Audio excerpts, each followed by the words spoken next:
Okay, distinguished colleagues, ladies and gentlemen, good evening once again, and thank you uh, sincerely for rejoining us. So we deeply appreciate your patience and understanding regarding the earlier disruption.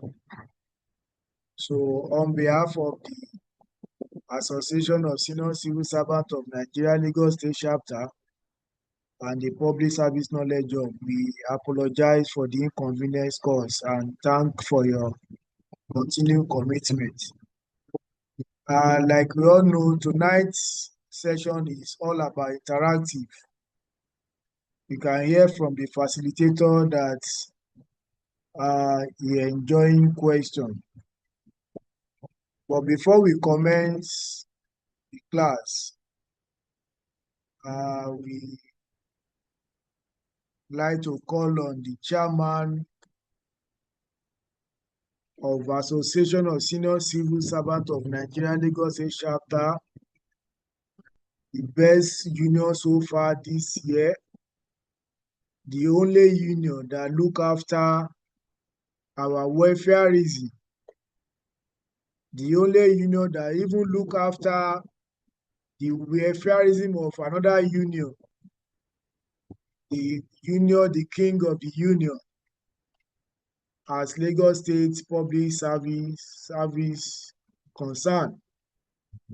This is the only union that are very much concerned about our progress, our career progression. We have other union in other cadre, but this is the only union that take this responsibility, this year 2026 responsibility on their head and say, no, everybody have to be at the next level. Please, as I'm ushering the chairman, Association of Senior Civil Servants, I person Mr. Balogun in,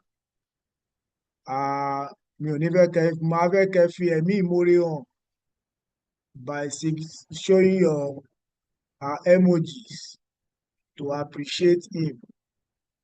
In fact,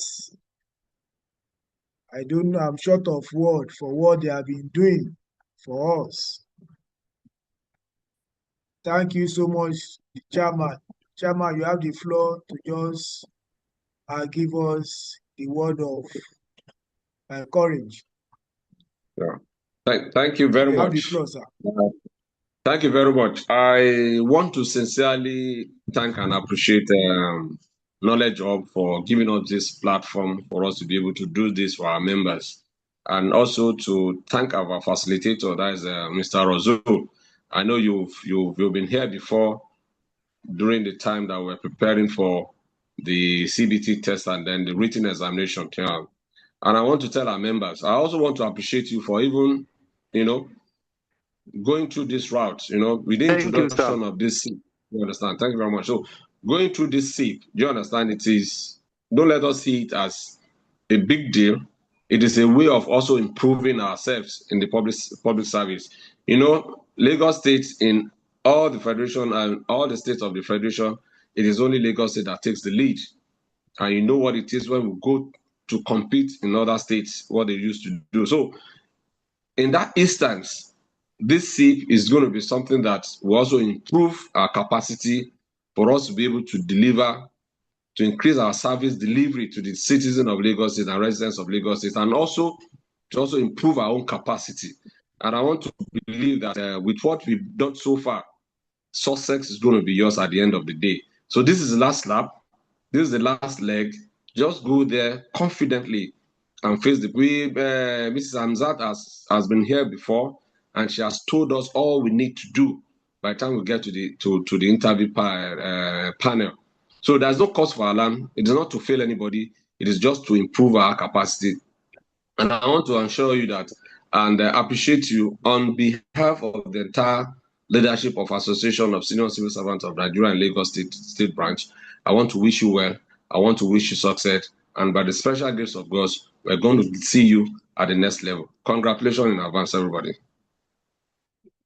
Yes, so let your emojis keep on rolling. That is the word. See you at the next level. So on this note, once again, I will say I sincerely apologize for that breaking in transmission then for the inconvenience. So we now fully ready to proceed with our year 2026 promotion tutorial session oral part. So tonight's focus is highly strategic and impactful topic, that is policy reform and development agenda. Concentrate on interview tips for public service servants.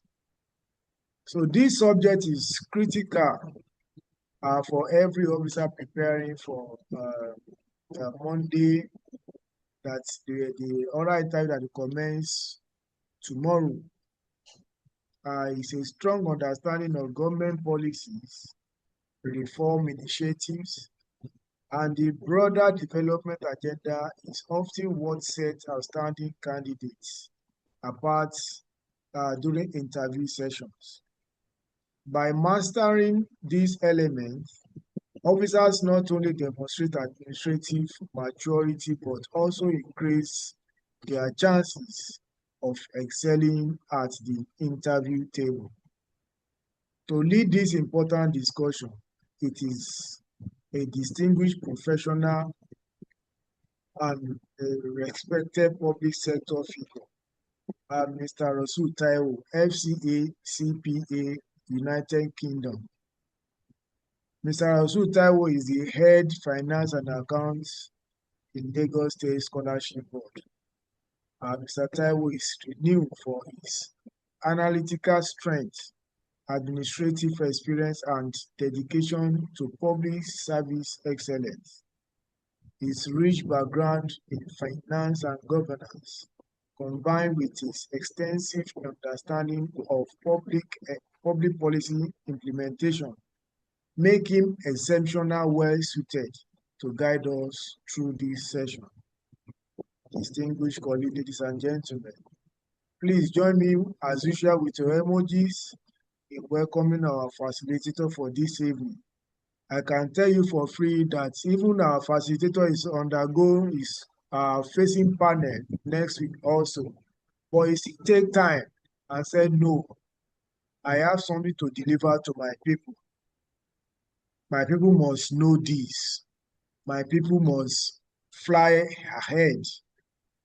Now, you don't want to fly alone. You don't want to get to that next level alone. He said, I have to bring my people come up through this public service knowledge hub. Distinguished ladies and gentlemen, with your emojis, join me in welcoming Mr. Rasul to the call. Let me see you. I can see only one out of 249. Is it that we don't need this? Let us know so that we can suspend the class. All right. Okay, thank you so very much, sir. Thank you, sir. Yes, sir.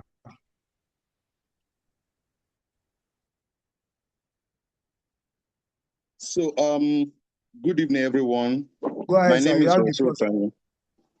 Thank you very much, sir. Good evening, everybody.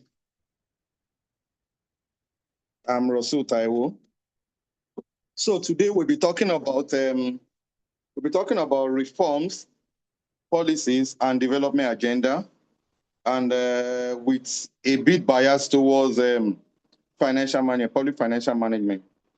So, and of course, the main emphasis will be about our forthcoming interview in the ongoing promotion exercise called SIP.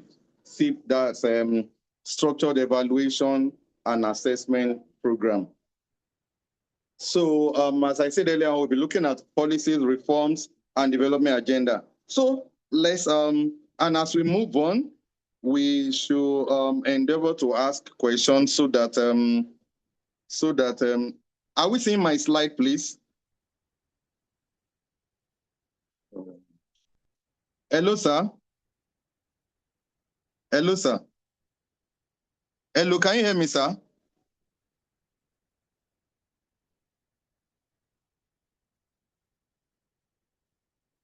Hello, sir.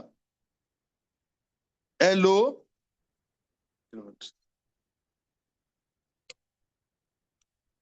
Hello, hello. Oh, okay. Sorry. I want to find out. I'm hearing you, sir. Is it your slide that No, we're you looking are the at one or that my shares. own? No, it's your own.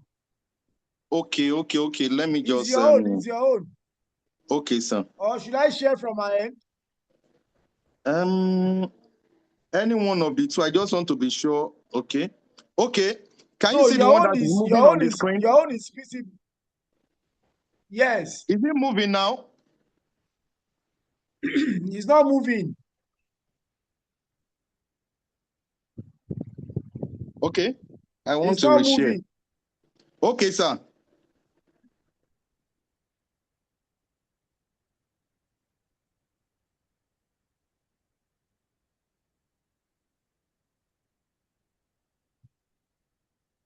You can reshare it. That's what I'm doing. Okay. It's visible now.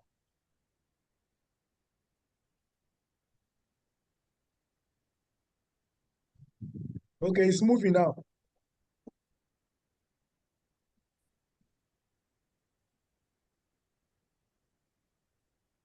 Can you see it from your end? Please, I think you help me to share the slide. I don't know what is happening from here. Okay, no problem. Okay, is it moving? Is it moving, sir? It's moving, yes. We are on a Teams Plus agenda now. No, I have passed that. Okay, let me share it then. Let me share it then. Please let me share from that place. Okay, sir. Bring it down.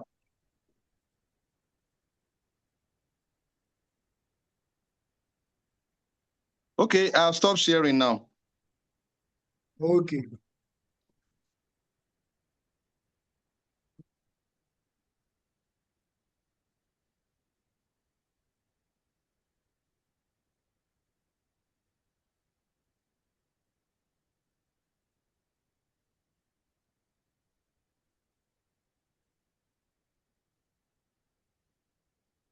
Okay, can you see my slide now? Yes, very well. All right.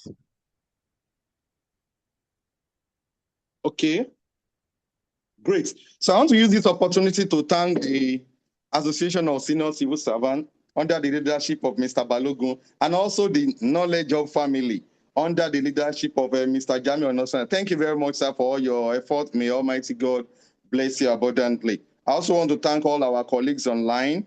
I sincerely appreciate your patience, and I'm sorry for the delay.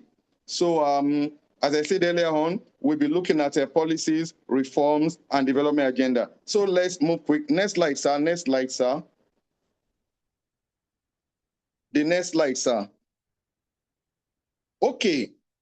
So we look at the origin of the word policy. The origin is actually from Greek words, and it means a city and its administration.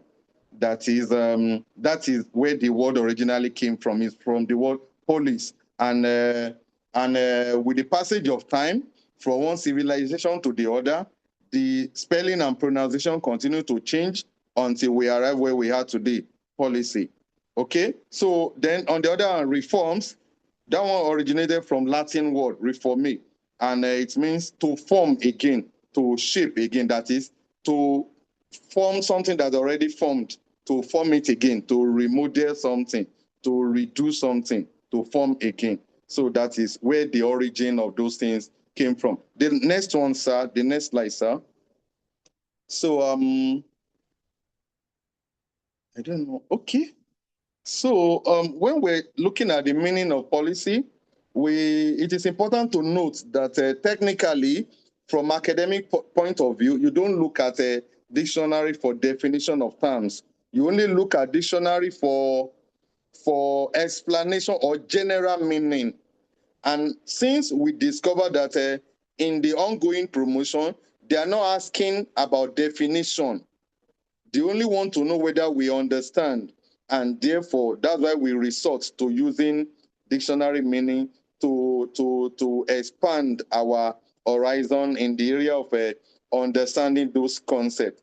So, according to the Cambridge Dictionary, policy means a set of ideas or a set of plans on what to do in a particular situation, as officially agreed by the group of people or business organization or government or political party. So any group of human beings, they agree on a particular model, a particular modus operandi, modes of operation of handling a particular phenomenon. Then that agreement, it may be written or unwritten, that agreement is referred to as policy. If you look at the Webster Dictionary, that one says that a definite course of action or a method of action selected among alternatives and in the light of given conditions to guide and determine present and future decision. So that is what a Webster Dictionary referred to as its own explanation on policy. So again, we also look at Oxford Dictionary, which is very, very common in this part of the world. Oxford Dictionary say that it is a course of action or principle, or a course of principle, a course of action or principle of action adopted by a government or a party or a business organization or individual. So if we look at all these definitions, it simply means a set of guidelines or a set of ideas or a set of procedures that have been agreed by stakeholders in a particular setting. It could be government, it could be corporate organization, it could be family, it could be society, it could be association, it could be individual in his own personal affairs, in his own personal administration. Whatever set of principles you have decided to be following for a future situation or decision or actions, those set of ideas or procedures or principles are referred to as policy.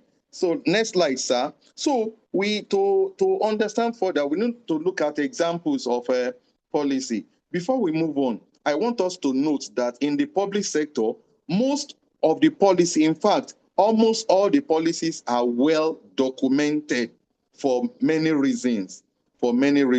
So almost all the documents, in fact, all the documents are fully documented. So it means that our financial regulations contain government policy. Our public service rule contain government policy. Our circulars, a staff circular, treasury circular, and other circulars. I know that there are about 3 major establishments that are HOS and Akanja, which is treasury circular. All those circulars, they contain government position. This is our position on this phenomenon. Therefore, they contain circular.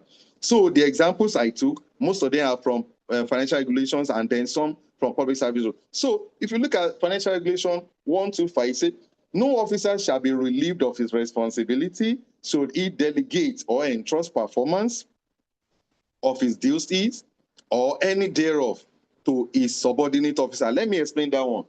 As the head of a department or as a senior officer, when you delegate duties and it becomes a problem or there are challenges, you will still be personally responsible for the consequence of that person's action. For example, you ask somebody to go and lock the door, your driver or your PA to go and lock the door, and then something happened and they discovered that the door was not properly locked, or it wasn't locked, a case of negligence. It is from your own salary because negligence attracts surcharge based on provision of financial regulation. If you look at chapter 2, if you look at chapter 1, if you look at chapter 20, if you look at public service rule 2.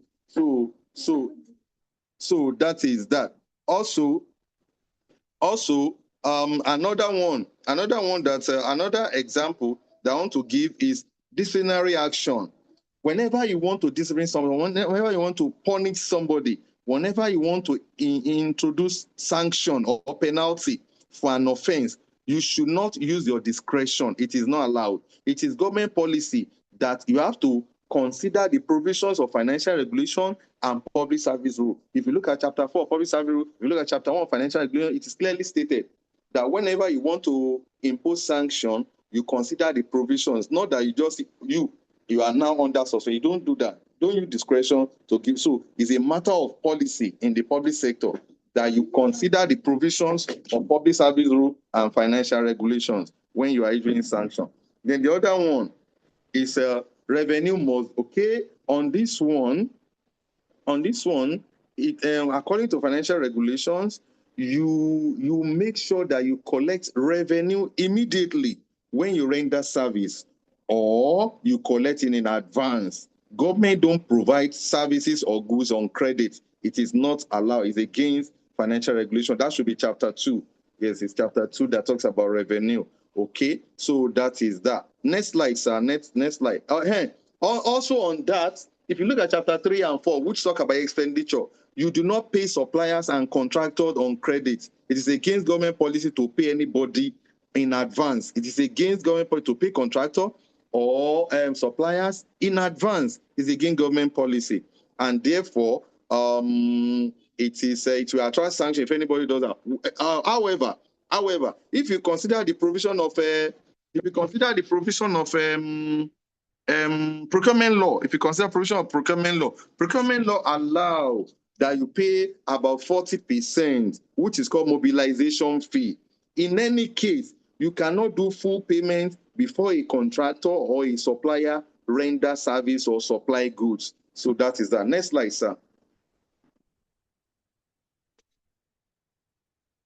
Okay, there's something called culture. In the private sector, it is called corporate culture. You can also call it work culture. Okay, so generally, when we're talking about government policy, people it become ambiguous to separate culture and policy because they are just the same in different codes, in different color. And so naturally or generally speaking, culture are usually unwritten, while policies are always fully documented. Culture, organizations encourage people to follow a particular trend, a particular way of attending to clients, a particular mode of dressing, a particular way of handling situations when there are crises, when there are uprising, when there is peace, when there's need to celebrate. There is a way some organizations celebrate. Let me give you an example. There are some banks in Nigeria. When you enter their banking hall, you notice that most of their front desk officers are light in complexion. I strongly believe it's part of their culture. It can't be a mistake. It's usually deliberate.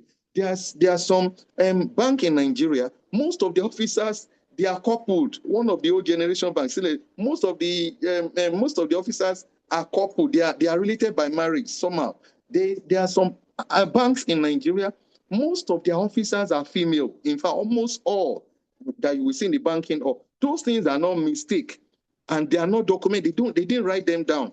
So, but they want things to be that way. So in the public sector too, an officer, especially senior officers, must open his brain and open his eyes to understand the way the leadership of the state wants things to be. They may not say it, they may not write it. You're supposed to understand the way things are done in your office, in your MDA, in the state public service. There are ways things are being done. Those ways, culture was defined as a way of life. So the way you do things, the way of doing things. So those corporate culture or work culture may not be clearly spelled out. They may not be written down. You're supposed to understand. Let me give you an example. Okay, I think I put some examples there. But one of the common examples is that one of the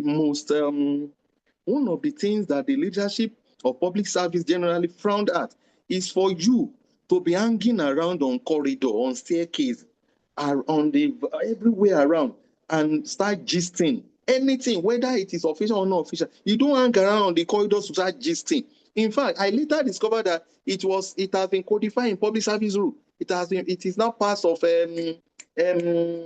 misconduct for you to be hanging around and gisting, talking, whether it is legal, illegal, whether it is moral or immoral, whatever it is.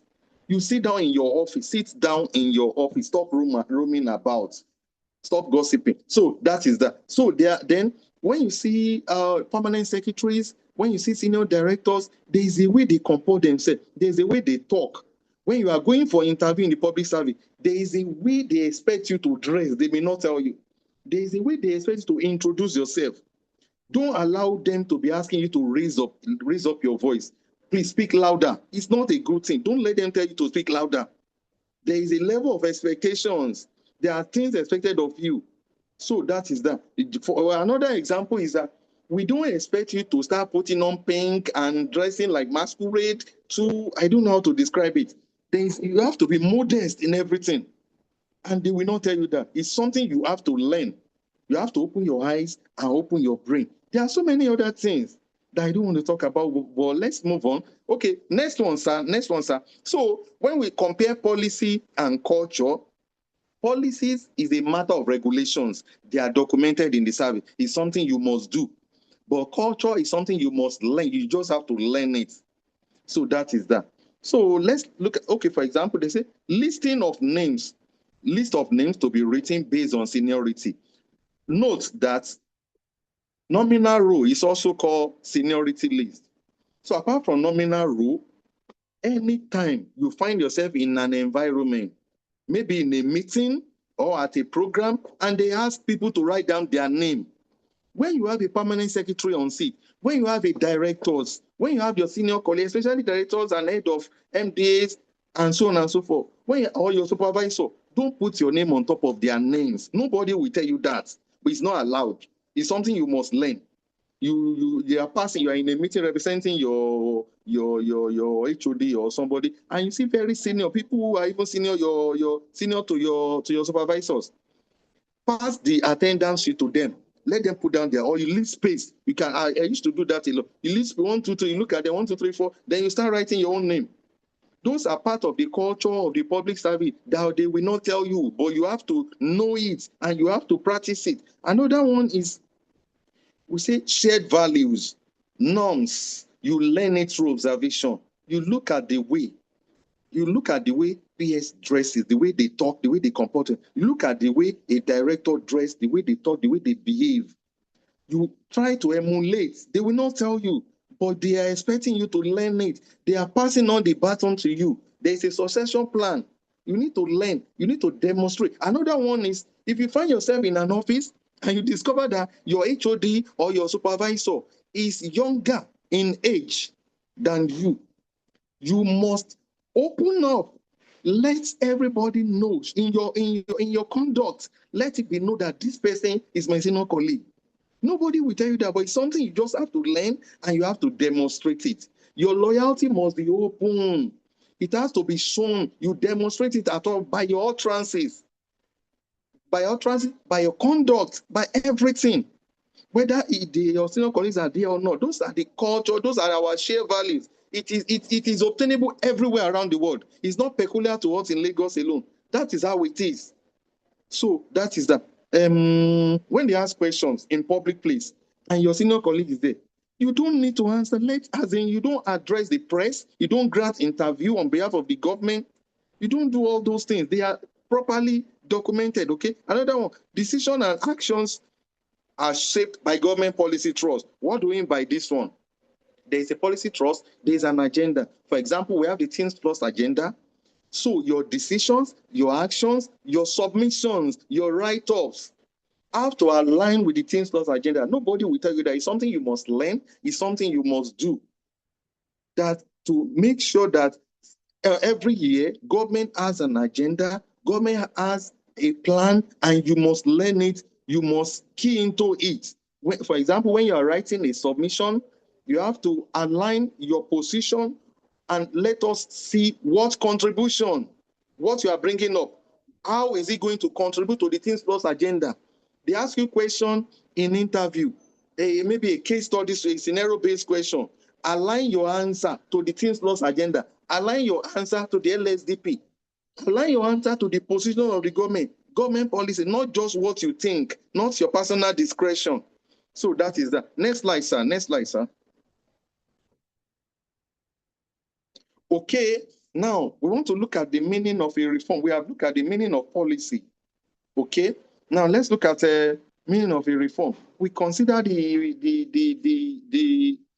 provision, so to say, of Cambridge Dictionary. And Cambridge Dictionary say that to make an improvement to a system, or to make an improvement to a law, or to make an improvement to an organization, okay, in order to make it more effective or more modern.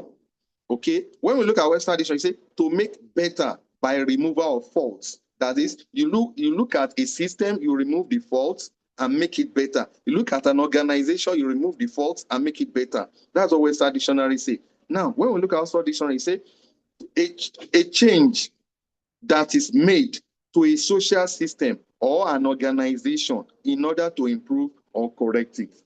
Now, if you look at one of our publications, we say that a reform, based on the research we have done, we come with a definition. A reform is a deliberate modification. It has to be intentional.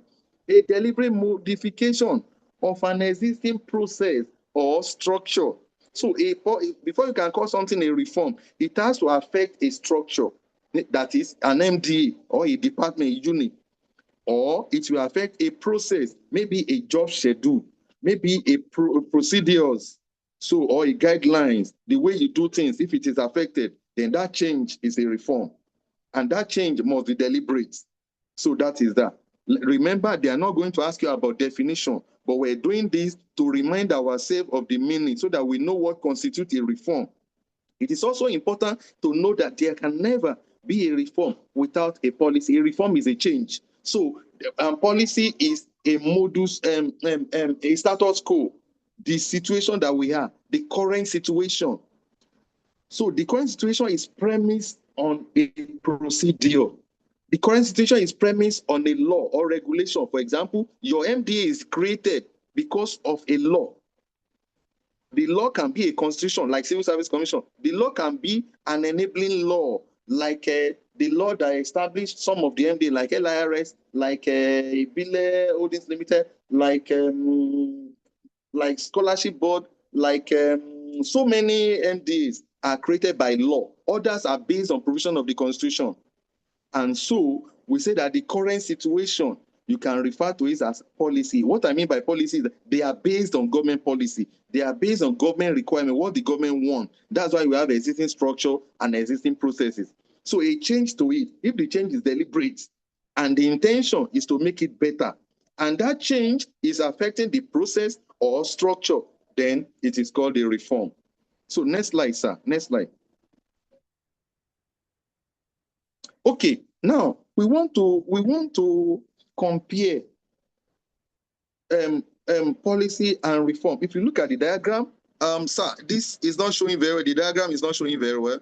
I think it's too big for the screen. So if you look at this diagram, you will discover that there is a vehicle, a car, in stationary position. So you can consider that one as a policy because the way we are is based on government policy. Policy can be codified that into law or regulations like financial and public service rule. So that's government policy, okay? Or even constitution. Remember, we said that the Civil Service Commission was created by the Constitution. We said that Consolidated Revenue Fund was created by the Constitution. We said the Office of Auditor General was created by the Constitution. So if somebody outside this environment now say, why do you have Office of Auditor General? We say it's government policy. That is what government wants, and it is being tied down in writing. It is being documented.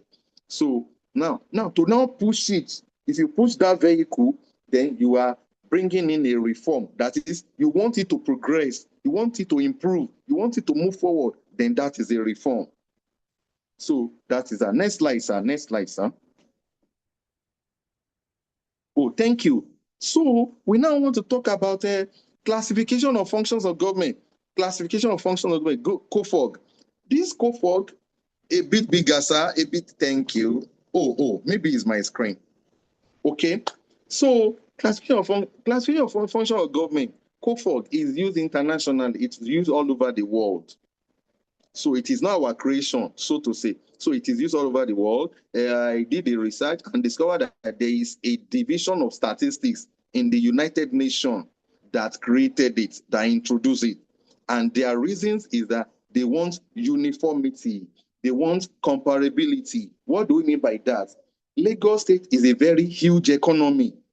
It's a very huge economy. And by year 2052, we're expected to have a budget of $1 trillion. It's a very big economy. Economy that is feeding over 20 million human beings. Most of the countries in Europe, when I did research, they are now up to 20 million. Most of the countries over there. And Lagos alone is having over 20 million.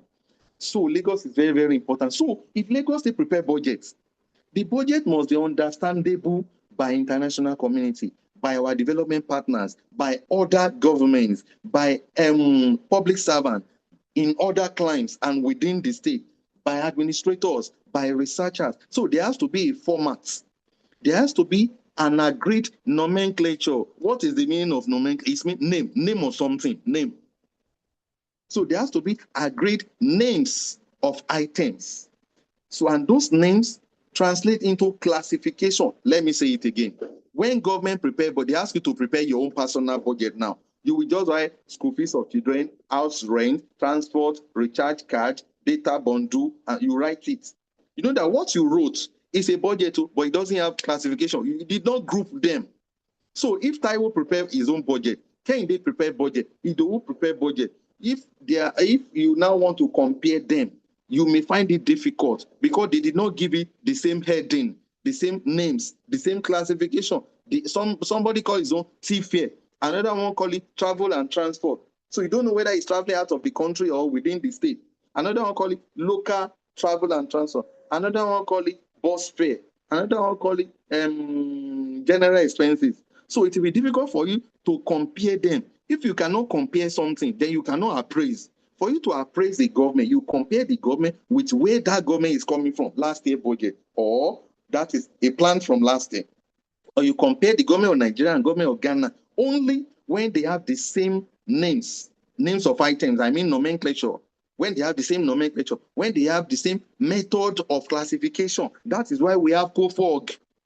It's just that when you prepare your budget, you have the right to do your budget anyhow you want it. But for the purpose of comparison with other states, for the purpose of comparison with other countries, for the purpose of understanding by stakeholders, those who are providing funding, those who want to benefit from us, resource providers, and those who are enjoying benefit from the government, they may have interest in understanding. For us to have a uniform, a common ground, that is why they introduced COFOG. And the only purpose, prepare your budget and give it this classification, these headings, so that all your MDs, Ministry Department and agency, they will be grouped under each caption. That's the only thing COFOG is doing. No, just a method of classification introduced by the United Nations Department of Statistics, sorry, Division of Statistics. That is that. But on that basis now, tonight, we'll be using this COFOG to classify our MDAs and identify some reforms there. Okay, so next slide, sir. Next slide. Next slide, sir. Thank you. Okay, let us look at this small question, simple question. There are 10 items under COFOG. There are 10 items under COFOG. Kindly explain why Lagos State government is using only 9. Let people respond, please. My dear colleagues in the house, please, let us see your responses. There are list of 10 items that are supposed to be under COFOG, but Lagos State government is only using 9. Why? Let me check the chat box.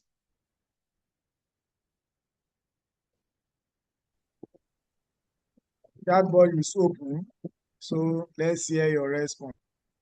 Okay. I saw somebody observe that. She say, okay. Okay. Okay. Okay. Thank you for your responses. So most people say that it is defense. That is correct, but that doesn't answer the question. Okay. Okay, some people are trying here. Somebody say federal government. Thank you. This is what I want to hear. Oh, yes, they say exclusive. God bless you. So in Nigerian constitution, there's something called under the second schedule, there is a list of responsibilities there. So we have something called exclusive list. There's another thing called residual list. There's another one called concurrent list. There's another one called local government list. They are 4 in numbers. Okay, so that exclusive list, it contains activities that can only be carried out by federal government. Only federal government. They call it exclusive list. One of them is defense. Therefore, under the Nigerian Constitution, no state government should handle national defense, because that defense in this case is different from security. Security is classified under public order and safety. So here we're talking about defense. So defense like military. So in Nigeria, state government don't have power to handle military. Therefore, when we are adopting COFOG, we will only talk about 9 instead of 10. So most people believe that it's number 10, but it is actually number 2. If you do your research, it is the number 2. But because we are not using it, we now adjust the others upward. It's not number 10, it's number 2. But don't worry about that. Nobody will ask you that. It's just a matter of research. Okay, so the question is that state government are not permitted to do anything related to defense. And so it is out of our area. It is beyond our power. There's something called ultra virus in law. Okay, next slide, sir. Next slide, sir. Next slide, sir. Thank you. So we'll be looking at each of the COFOGs now. We look at each of the COFOGs now, and then, okay. So under the first one, General Public Service, the MDAs that you have there is MIST, Ministry of Innovation, Science and Tech. Another one is Office of the Deputy Governor. Another one is Office of Secretary to the State Government. Another one is Office of Chief of Staff, Liaison Office, Civic Engagement. They are all classified under General Public Service. What is the meaning of this? The meaning is that if you open the budget of Lagos State and they say that you are looking for any of these MD, they will be under General Public Service, so that any other government around the world, any state or country that has its own budget and they want to compare, or anybody that want to analyze, or anybody that want to do business with Lagos State, they will be able to understand if Lagos State classify the figures in the budget in this manner, you group them according to this heading. It's for the purpose of comparison, for the purpose of appraisal, for the purpose of uniformity. That's why we are bringing in COFOG. It's just method of classification, nothing more. So it's so that the formats will look similar. It will not be easy to analyze by people outside this environment. That is it. So now, some of the reforms that we have there is review of public service rule. Most people don't know that the revision of public service rules is also a reform in itself, because the new, yes, I have answered that question, Ms. Rahima Busari. It's applicable to local government too. It's applicable to federal government too. Somebody just asked on chat box that is it applicable to them? Yes, it does. Okay, so the revision of public service rule is also a reform. Do you know why it's a reform?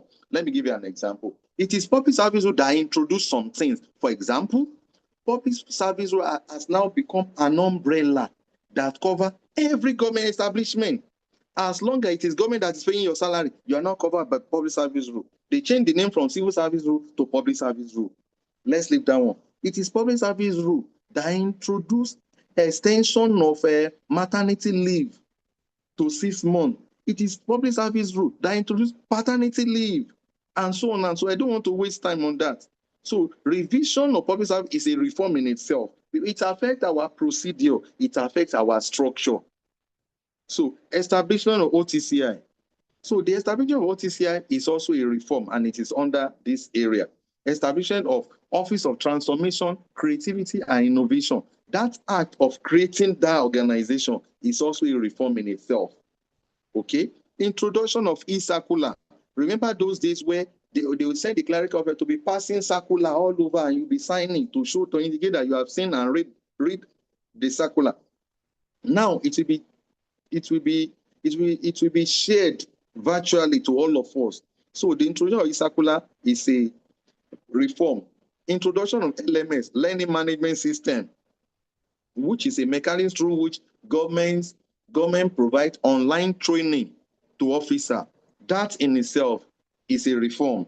It was a result of COVID-19 pandemic. When people are asked to stay at home, and government, the public service still need to communicate among key officers, all officers. So another creation of official email. Official email is also a reform because it affects our procedures. It affects our business process. You are now expected to be communicating official information only with official email, not Gmail, not Yahoo. Official email only for official communication.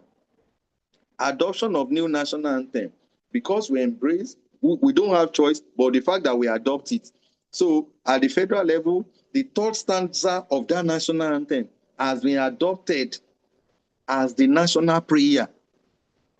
As the national, I like that.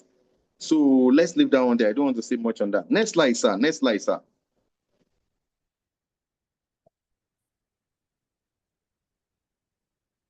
Next slide, sir. Next slide, sir. Oh my God.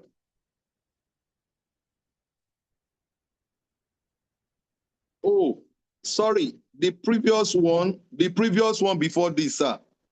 Thank you. So the second one, public order and safety. Public order and safety. The MDAs that you see is Ministry of Justice. Let me be mentioning the one that's not on the screen. Judicial Service Commission, Lagos State Multi-Door Court House, and so on and so forth. Others are shown on the screen. We have LNNC, Neighbor Safety Corps. We have the Law Enforcement Training Institute. We have the Electoral Commission. We have the LASEMA. We have the Fire Service. That's Fire and Rescue Service. We have Lagos DNA and Forensic Service. They are all under public order and safety. Some of the reforms, oh my God, establishment of LETI. That number 2 is the first that I mentioned there. Establishment of CBD as a central business district. Movement of NYSC. Some people have not noticed that NYSC, the affairs of the youth corps that are serving under Lagos State, have been moved from the office of special duty to Ministry of Youth and Social Development, from Ministry of Specialty to Ministry of Youth and Social Development. Establishment of Lagos State Security Trust Fund is also another reform in this area. As a result of this one, most police officers in Nigeria prefer to work in Lagos State because this organization provides equipment and incentives to police officers working in Lagos. So that's why they say Lagos is the most secure place in Nigeria. So next one, sir, next one. Okay.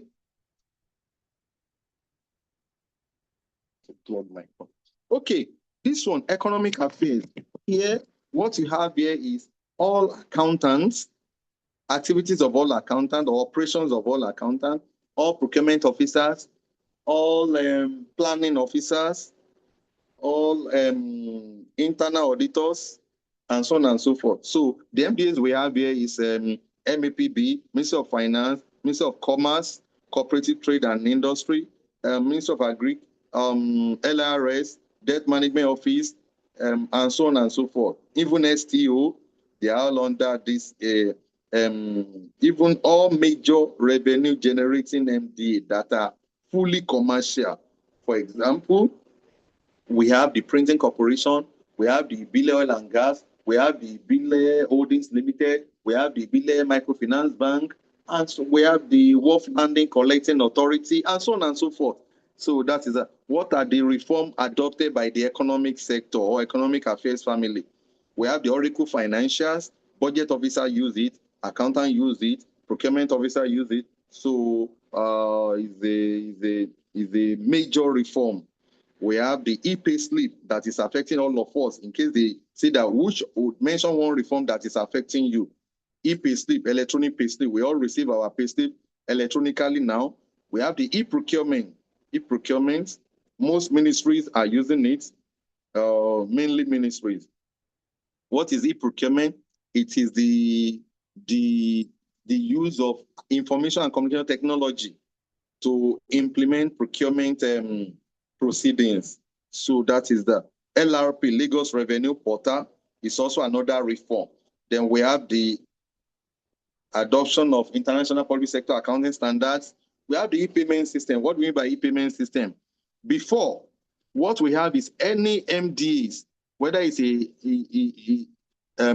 it's an agency, it's a parastatal, or even an hospital, if they want to collect money from Treasury Office, they will send an officer to collect check.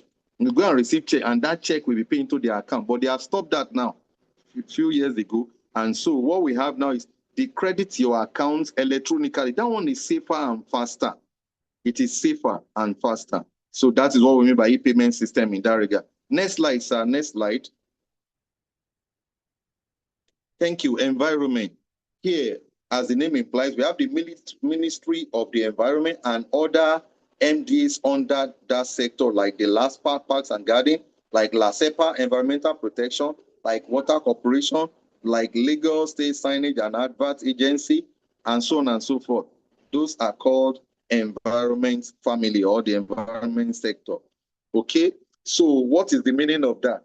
If you want to know what government has spent on that sector or the impact of your MDA to that sector, you will go to this area in the budget. You go to the budget and check the environment sector. Okay, we have the reforms. Office of Drainage was created. The Lagos State Sanitation Corps, formerly known as KAI, Kick Against Indiscipline. So that's another reform under environment. LASWACO, Lagos State Wastewater Regulatory Commission. We have task force, okay, Office of Special Offenses and Environmental Units, Environmental and Special Offense Unit. And then, okay, good. We have the reorganization of electricity, but a circular came in this year that reorganized the electricity board into 3 different entities.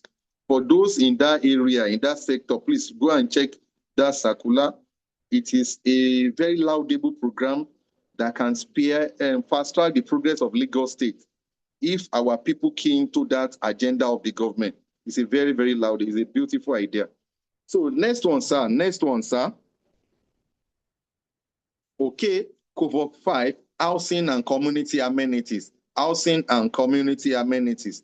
Under this sector, we have the Ministry of Housing, we have the Physical Permits Agents Authority, we have the LASRERA, which is a real estate regulatory authority. We have the Lands Bureau, popularly called Lands. We have the LASPEMA, which is environmental monitoring. We have the LASURA, Urban Renewal Authority, and so on and so forth. So major reforms in this sector is EGIS, which means Electronic Geographic Information System. What is the meaning? What does that mean? It means that if you have any business to do with lands, maybe, or anything related to lands, maybe CFO or application or verification request for info, you can do it online in the comfort of your home using your mobile device. You don't need to be running around queuing for one thing or another. It's a laudable one. It's a very beautiful one, EGIS. And it's a major revenue generating initiative too. Establishment of Lagos State Material Testing Lab is another beautiful innovation. It's a reform too. Slum regeneration, if you look around you, you will see a huge development going up and down, right? Especially in the area of rural urban regeneration. Slum regeneration. Okay. So we have registration of another reform that is, I think it is this year, that we have under this sector, is that Lagos State government is now registering estate agents and developers. In the past, what happened is that it is an uncharted area. Anybody will wake up in the morning after collecting a job and say he's now a developer, an estate agent, and they have a lot of things going on, and the public, members of the public need help. And now the Lagos State government has come to their help, to their rescue. And so we have an initiative that is registering estate agents and developers. It is now illegal for you to practice without registering, whether individual or corporate. You register with the government. Government need to know your location, your capacity, and your everything, so that there will be sanity in that area. Okay, another one is the use of QR code. If you look around you, you will discover that some of our signage, some of the signboard that we have these days, they have a QR code, QR. QR simply means quick response. If you use Android phone or iPhone, you will know what is QR. That code that is usually square in shape that you scan. When you scan it, it will take you to the website of that ministry or responsible authority to validate the information on that signboard. So that is another initiative. It is also being used by the economic family. For example, if you look at Lagos State Treasury receipts, government official receipts, if you look at it, you will see QR code. Once you point your phone's camera on it, it will take you to a place, another environment like a website, that you'll be able to validate the information that this document is genuine. Okay. We have master plan.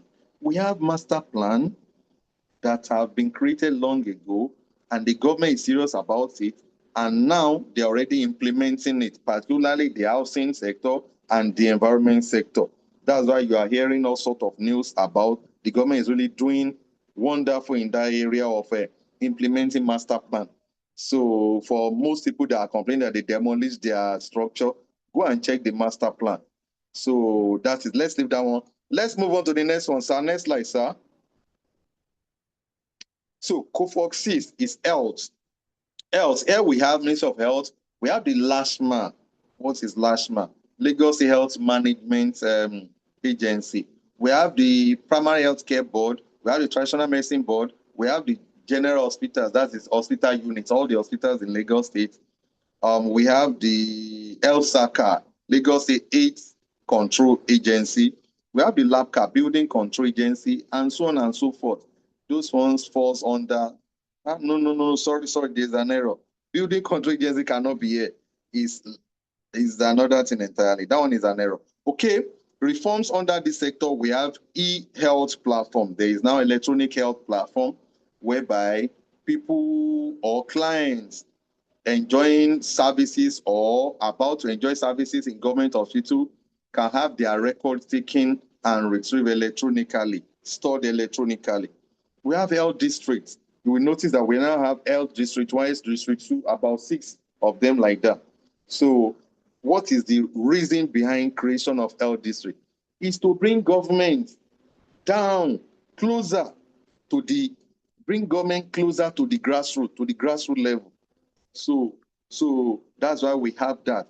And it makes a lot of sense to have permanent secretaries superintending over certain areas, different areas, instead of centralizing it under one. So it's bringing the government closer to the people. That is the central idea behind it. So we have, the establishment of a service commission. Even the health reform law is also another one.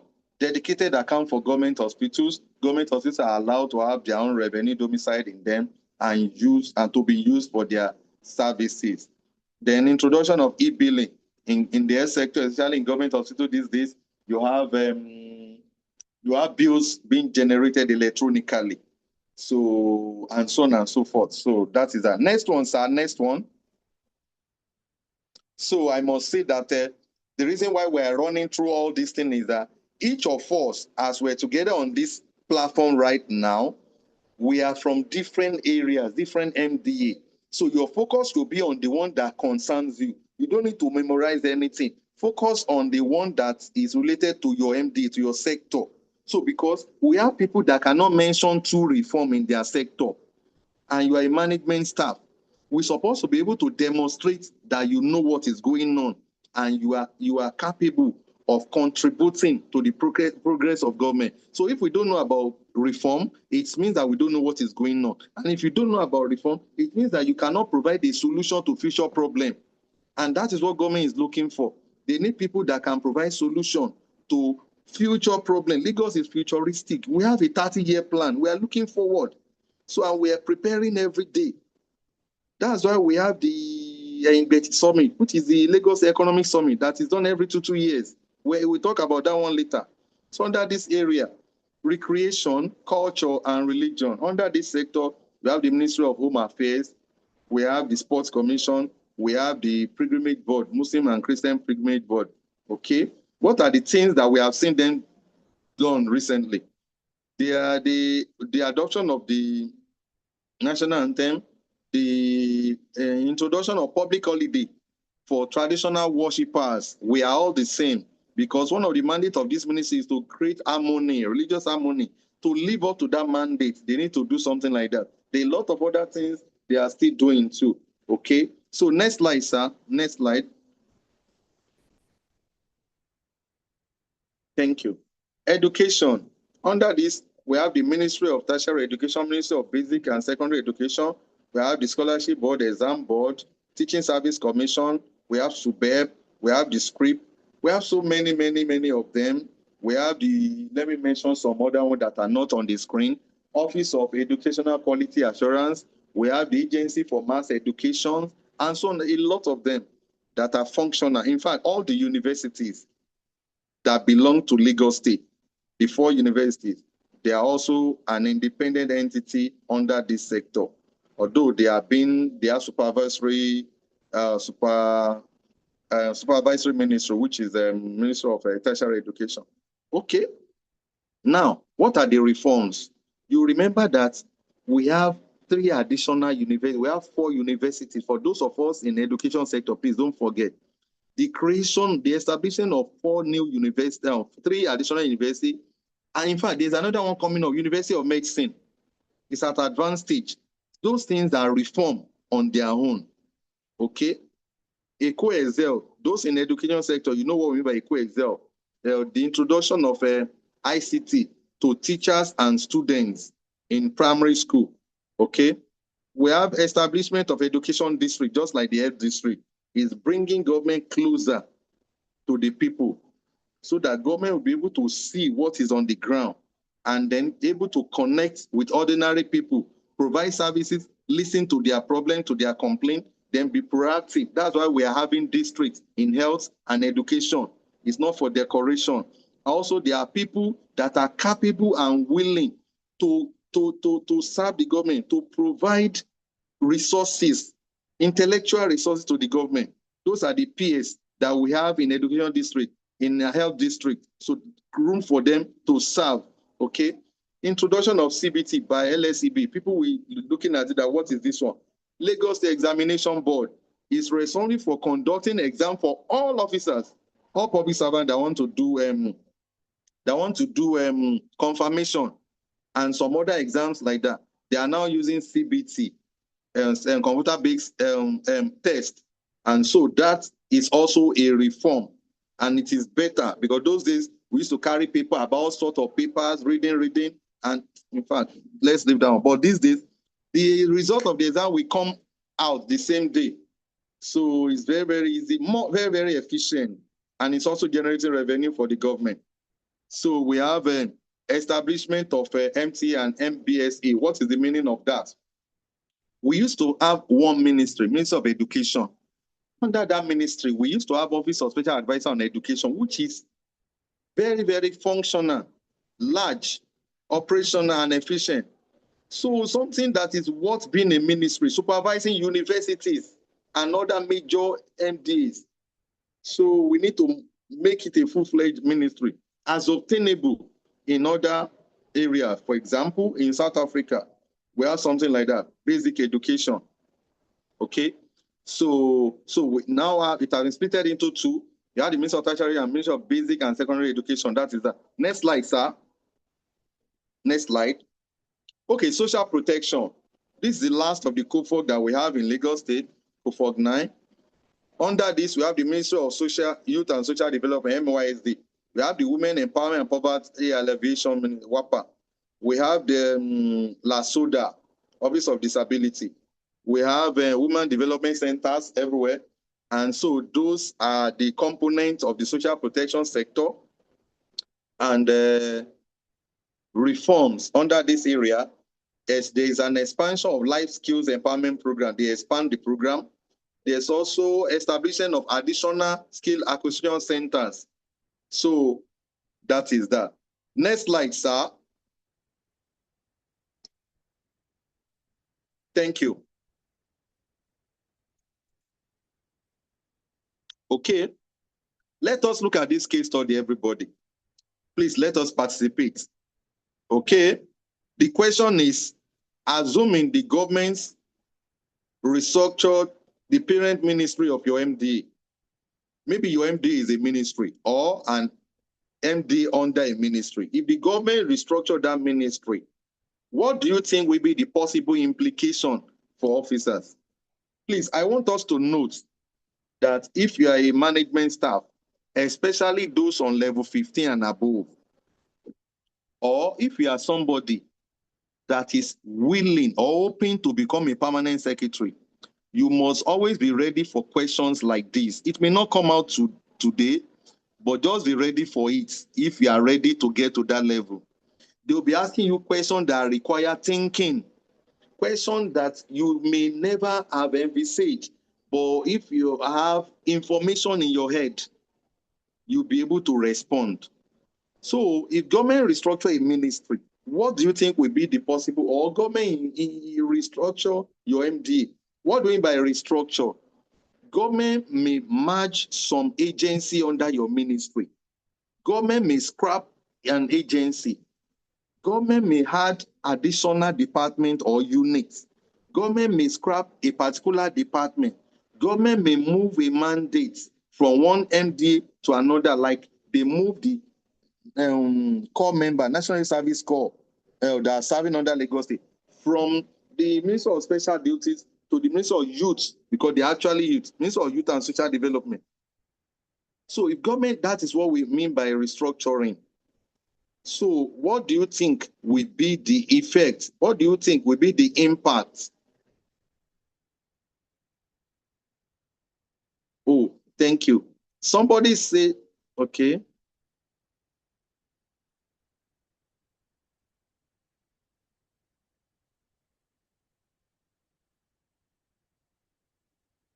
Okay.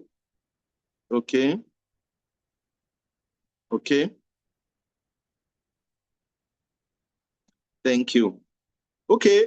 Thank you very much. We have seen different response. Somebody said there will be a new leadership. Well, that one will be obtainable if it results to scrapping a department or an agency or introducing a new department or an agency. Okay, thank you. Somebody say redeployment of officer. Good. If they restructure, there is most likely to be a redeployment. Let me explain. If they restructure, it will affect job schedule.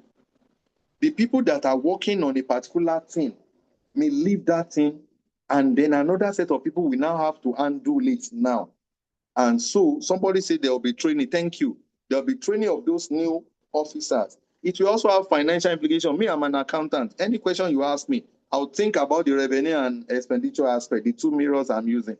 So it will have implication. Anytime they restructure, you start printing another letterheaded paper, another signboard, different things. You may need to start reorientating people. That this is because you have to enlighten people now. You have to issue circular to communicate it. Those are the implications. So that is it. And sometimes it may result in generating revenue. But more importantly, what government look at most is efficiency and effectiveness. They restructure because they want a better way of doing things. They restructure because they want a cheaper ways of doing things. They restructure because they are providing answer to some questions. There are some feedback that the government has got, and so they need to respond. So those are the reasons behind things like that. And so those are the implications. It will cost money most times, because at worst, stationary. Sometimes to build another, to have another, maybe additional furniture or another building, and relocation, movements, including redeployments, orientation, reorientation, training, and so on and so forth. In fact, sometimes it may require broadcasting for the public to know and understand. So those are the things. Thank you very much for your response. Next slide, sir. Next slide, sir.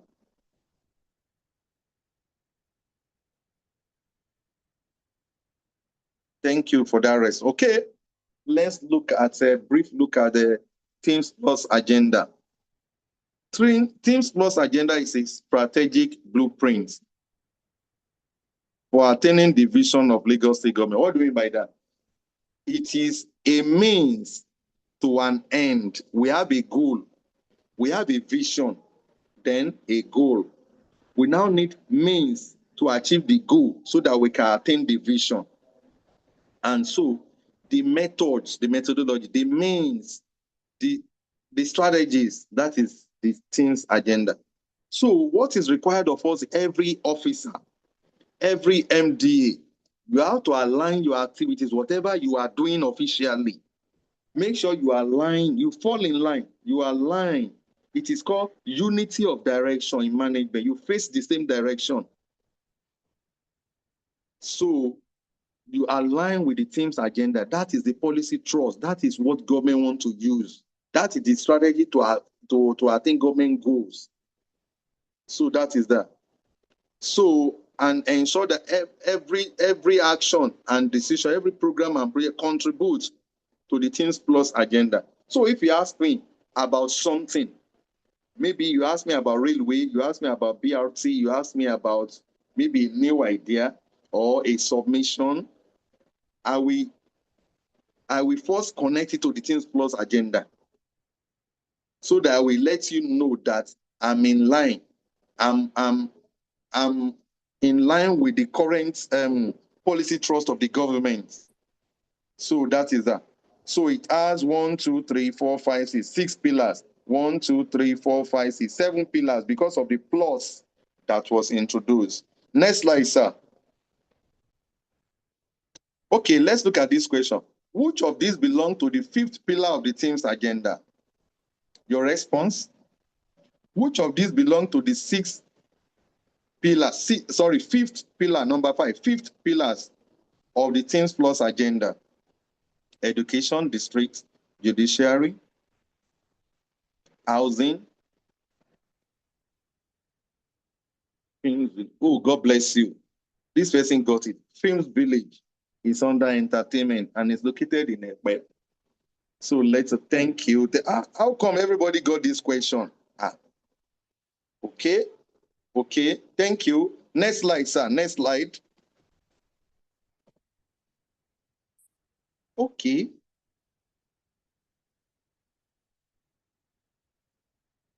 Teams Plus agenda relationship. Next one, sir. Next one.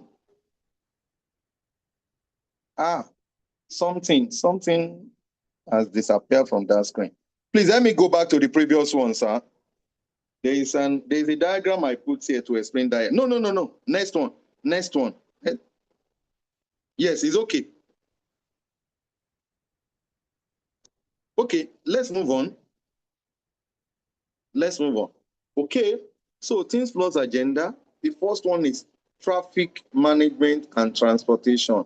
Traffic management and transportation. Let me quickly highlight the 7 so that it's important that just in case of the future, let us commit it to memory at least for the next 3 years. The first T is traffic management and transportation. The second one is health and environment. The next one is education and technology. The next one is making Lagos a 21st century economy. The next one is entertainment and tourism. The next one is security and governance. And the last one, which is plus, means youth empowerment, gender equality, and social inclusion. So we can now discuss them. So the reason why I say we should commit it to mirror for the future is that it is not only about this promotion exam. We can meet ourselves anywhere. We can meet ourselves anywhere. And also prepare yourself towards the future. Any of us can be the head of MDA, if God permits. So for you to get there, Lagos State has a very, very high standard they set question, they do interview, they do practical, a very serious one. It is better to prepare on time before we get to that level. So traffic management and transportation, those that we have there is Ministry of Transport, LAMATA, LASMA, MVA, Number Plates Authority, and so. Now, what I want to quickly say is that, remember that we have classified all MDAs based on COFOG. That one is inside budgets. But this one is when it comes to appraiser, when it comes to planning, when it comes to implementation, you use Teams Plus Agenda. When you want to write budget, you use COFOG. I hope we are together. Let me say it in another way. COFOG is a creation of United Nations. It's an international standard. And so, because Lagos State government has international outlook, every governor will continue to use COFOG in the budget. But Teams Plus Agenda is only for this administration. After the end of this administration, the next governor will come up with his own, because Lagos is very, very creative with a lot of intellectual resources. Lagos is just too wealthy, too rich. So the next government will not use Teams Plus, because the previous governor did not use Teams Plus Agenda. The one before that one did not use Teams Plus Agenda. So if government want to appraise, they will now look at transport sector, traffic management and transportation, those families, they appraise what is their contribution to the overall goal of the government, of this administration. If they want to help them, they want to support them, they group them using this format, Teams Plus Agenda. If they want to measure their performance, appraise them. If they want to monitor them, they still use Teams Plus Agenda. But if they want to do budget, they use COFOG. So let us leave that one there. We'll see coming. And this Teams Plus Agenda is directly connected to SDG, Sustainable Development Goals. Sustainable Development Goal, SDG. What is SDG? Remember, some years ago, we have Millennium Development Goal 2015. It was a target that a certain goals ought to be achieved in different sectors of every economy before year 2015.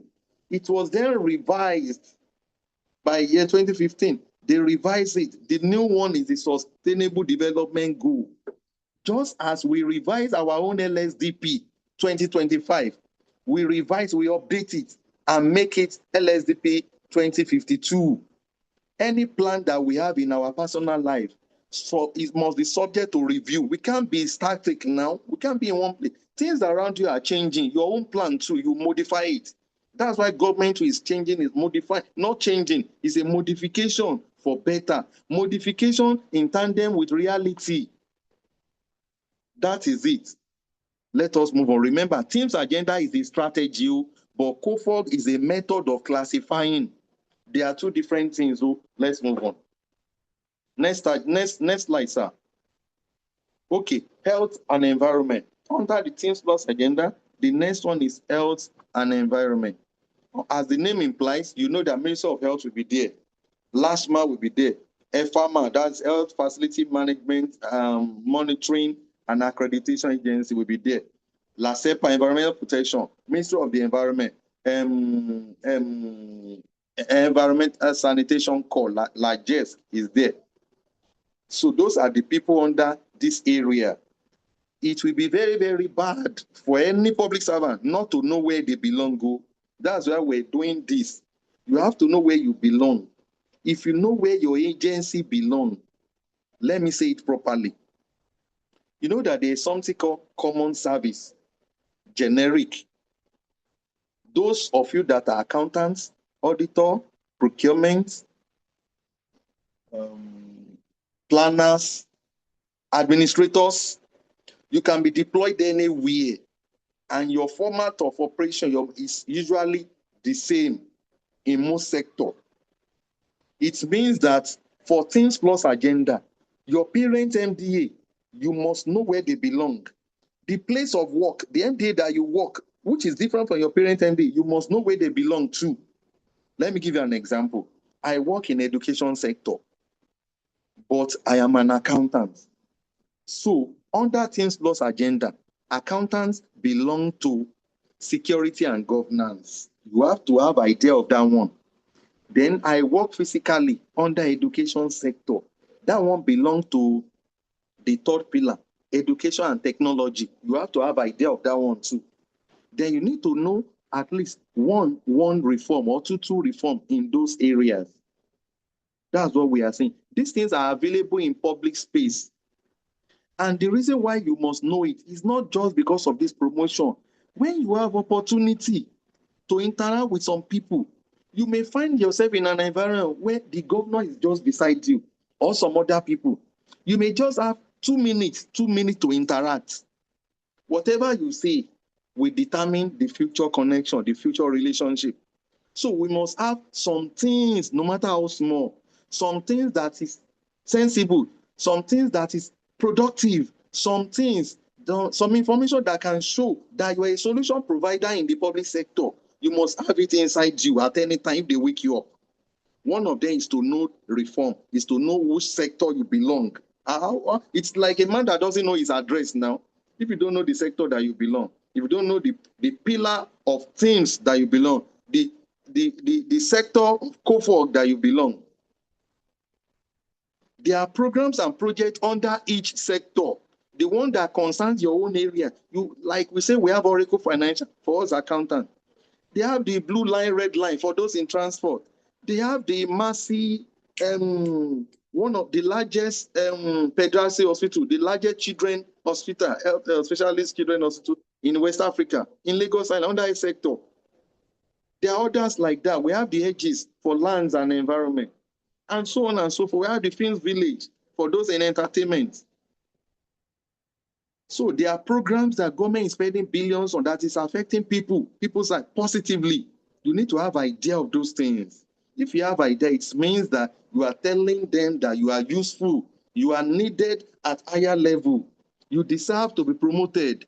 That is what they want us to demonstrate, that you have something to offer. Let us move to the next slide, sir. Next slide. Thank you. Education and technology. Education and technology. We say that we have Ministry of Education, and it has been split into two for the benefit of humanity, for the progress of Lagos. They divided the Ministry of Education into Ministry of Tertiary Education, MTE, and then MBS, Ministry of Basic and Secondary Education. Ministry of Tertiary Education will be supervising the 4 universities. And the 2 new universities that is coming, we are expecting University of Medicine, sorry. Medical University, I've forgotten the name, or University of Medicine, it's coming up soon. And we have College of Nursing, it's also an institution. We have the Lasco Cooperative College, it's also an institution. We have so many of them like that. We have the one in Abbey Road, is it Lasuste? No. The one in Abbey Road for specializing in health technology. Last words, Lagos State College of Health Technology. We have the TESCOM, we have the Education District, we have the SUBEB. All these are the families that we have in the education sector. So that is that. Since we say education and technology, automatic, thank you for that. Thank you, Miss Margaret. So and so on and so, that is that. Please, let's move on to the next one. Making Lagos a 21st century economy. This is another one. Under this area, it aligns with SDG 2. Thank you for that, Mr. Matuluko, Ms. Ronke Olukola. Thank you for that. Thank you so much. So we have Ministry of Innovation, Science and Technology. We have the Public Works, we have the WAPA, we have the housing, and so on and so forth.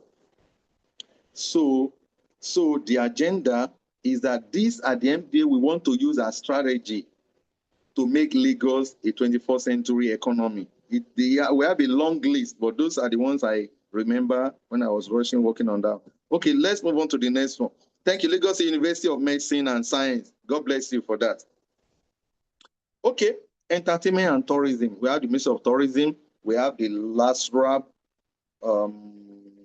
and so on and so forth. I can't remember the MD here, but it is important for each of us to know where we belong under the Teams Plus agenda. Next one, sir. Next slide. Thank you. Security and governance. Security and governance. We have the finance family. All the finance families are here. For example, the State Treasury Office, Office of Accountant General, Public Procurement Agency, Internal Revenue Service, Debt Management Office, Ministry of Economic Planning and Budget, Ministry of Finance. Okay, I remember something now.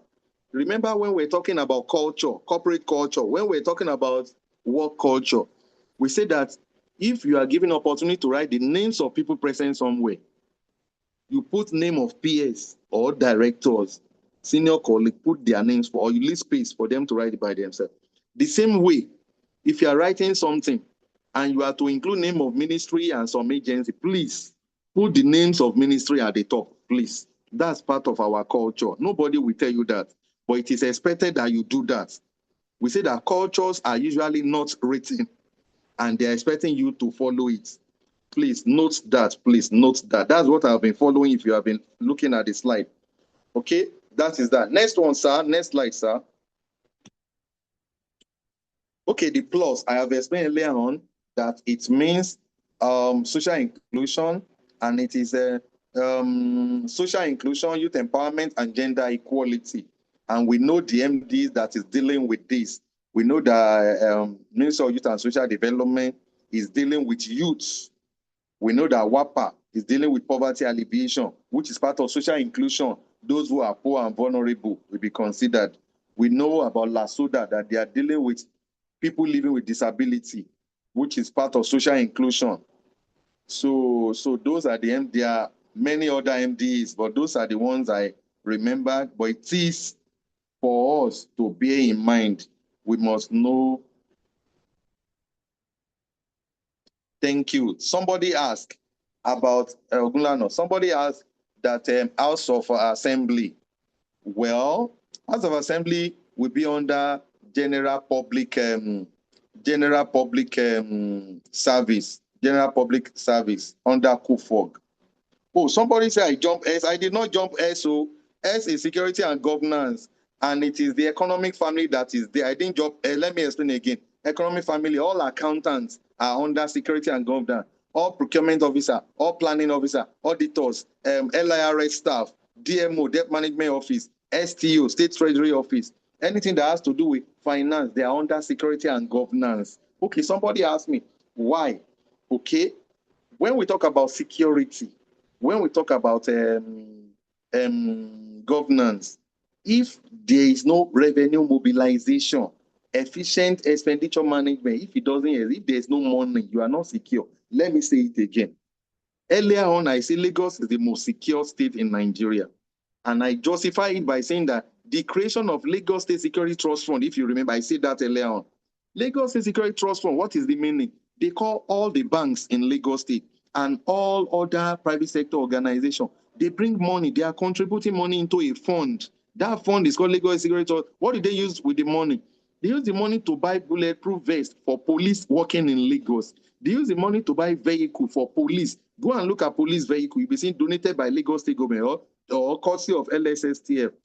So those are the things. So I didn't skip down. I mentioned it. Okay. So that is that. Next one. Next slide, sir. Okay. Now let us link them together. Somebody asked about lottery. Lottery is under security and governance. There are some agency that they are specifically created only for generating revenue. Lottery board is part of them. LIRS is part of them. Wharf Landing Collecting Authority is part of them. Ibile Holdings is part of them. They are mainly, the only reason is to generate revenue so that they will be able to fund other government establishments. So any organization created specifically, mainly to generate revenue is under security and governance. Any organization that is dealing with safety, security, and orderliness, they are under security and governance. Those that are providing empowerment, infrastructure, somebody mentioned infrastructure, they are under making Lagos 21st century economy. Let us move. Let us see this slide, please, ladies and gentlemen. connecting the dots. Now, assuming there is a young man that has little amount of money, maybe 2,000 naira or 1,000 naira, and the person want to eat 3 times today. If the person want to eat maybe 3 times tomorrow, he want to eat 3 times with just 1,000, because he need to take maybe paracetamol 3 times tomorrow, and he doesn't have money, he doesn't have any means, just 1,000. He's not going anywhere. So if he's in a particular place, the person is not going out, 1,000 naira. The person now later thought of, my plan, let me buy a big bread. Then I will divide the bread into 3. Eat 1 part in the morning for breakfast, 1 part for lunch, then 1 part for dinner. So the person has a vision. A vision is a mental picture of where you want to be in the future. Vision, mental picture of where you want to be in the future. That is a vision. Now, he now has a plan, which is the bread. He now get a knife to cut it. That is the strategy.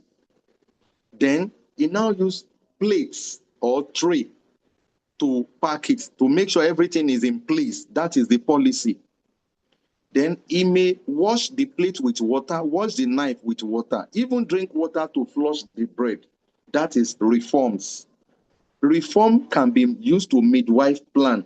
Reform can be used to clean a strategy. Reform can be used to tidy up a policy to advance the system. So I want to be specific now. That vision is the Lagos State Development Plan. We have a vision to become Africa's model mega city. That is the vision. Go and read it there. Africa's model mega city that is safe, secure, and productive. Now, what is the plan? Our plan is the LSDP, is documented there. Our plan is the budget. Our plan is the MTF, MTF, because there are 3 types of plan as per time frame. When it comes to time frame or horizon, you can call it time horizon, there are 3 types of plan. We have long-term plan. Any plan that is more than 3 years is long-term. We have a 30-year plan in Lagos, 2052. And so we now have a plan, LSDP. Another plan, we cut it into pieces. Next slide, sir. Next slide, sir. Next slide. Look at this, ladies and gentlemen. Look at your screen again. Please return me back to the previous slide. I want to show something. The previous slide, sir. Okay. That strategy that you are looking at, the knife that you are using to cut is the Teams Plus agenda. This knife is the Teams Plus agenda. Remember that you can change your knife. You can wash your knife with reform. You can change your knife when you change governor. They bring in 10-point agenda, 7-point agenda, SPA, TPA. Remember our previous governors. Then you have policy to guide the regulations, the guidelines, the procedures to make sure that the bread did not fall down, to make sure the bread is where it is. You need a tray or dish. That is the policy.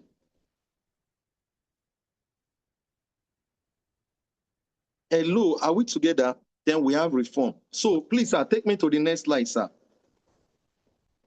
Okay, look at it. We have a vision to become a model for Africa, a model of mega city that all African society will be looking up to.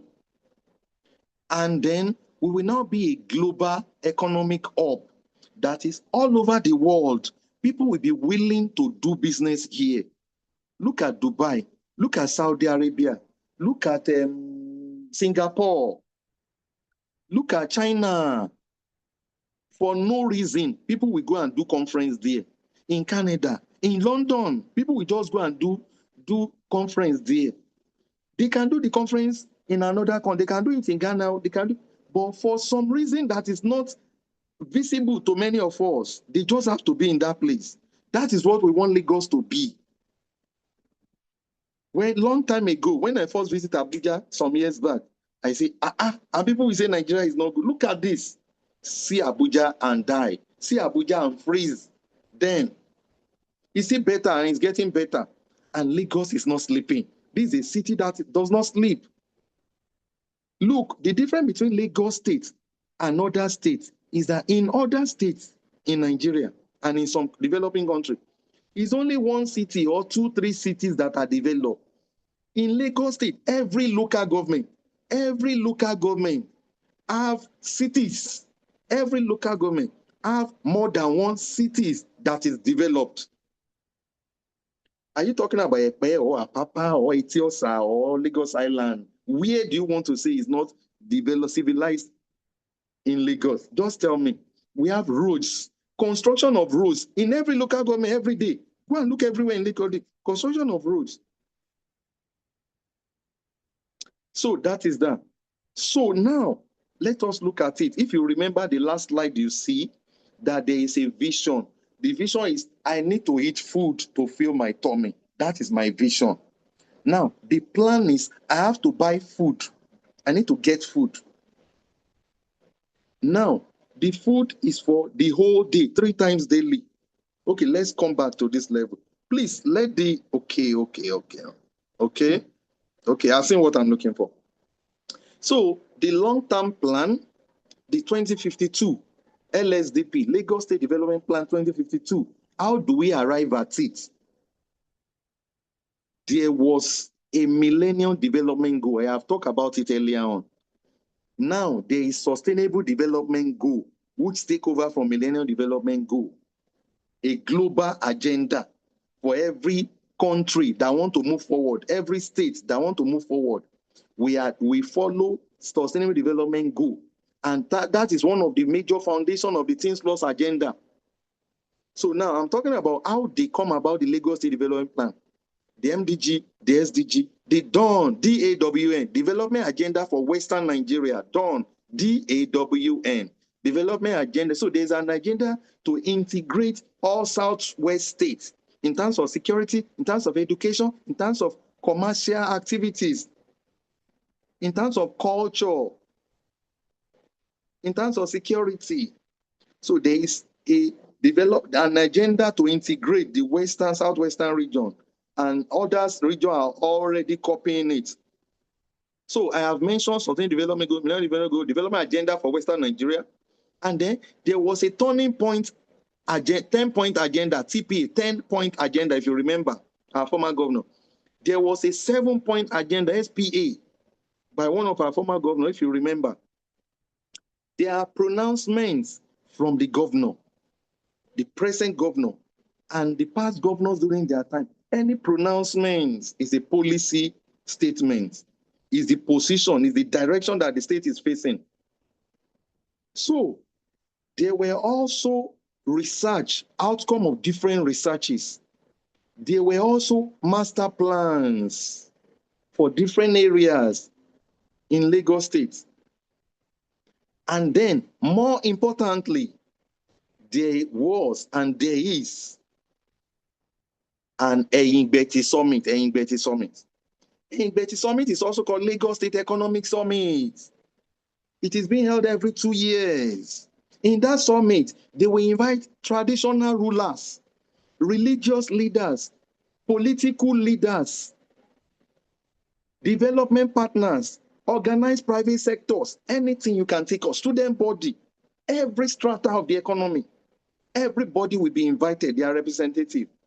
Come and tell us what you feel about where we are, what you have to say about how we can move forward, how we can support your own aspiration, how you can support our collective aspiration. They talk about this thing openly every 2 years. Lagos State have been doing this since the time of Asiwaju Bola Ahmed Tinubu. And other states are sleeping for Nigeria. Today, almost all the states have copied this strategy. So it is reports, resolution from Eyigbeti Summit that form the major aspects of the LSDP. If we have another Eyigbeti Summit, it will be used to adjust future requirements, future plans of Lagos. So if you become the governor of Lagos State today, the places that we want to build BRC, the places that we want to build hospital, the places that we want to build airport is already made, is ready made.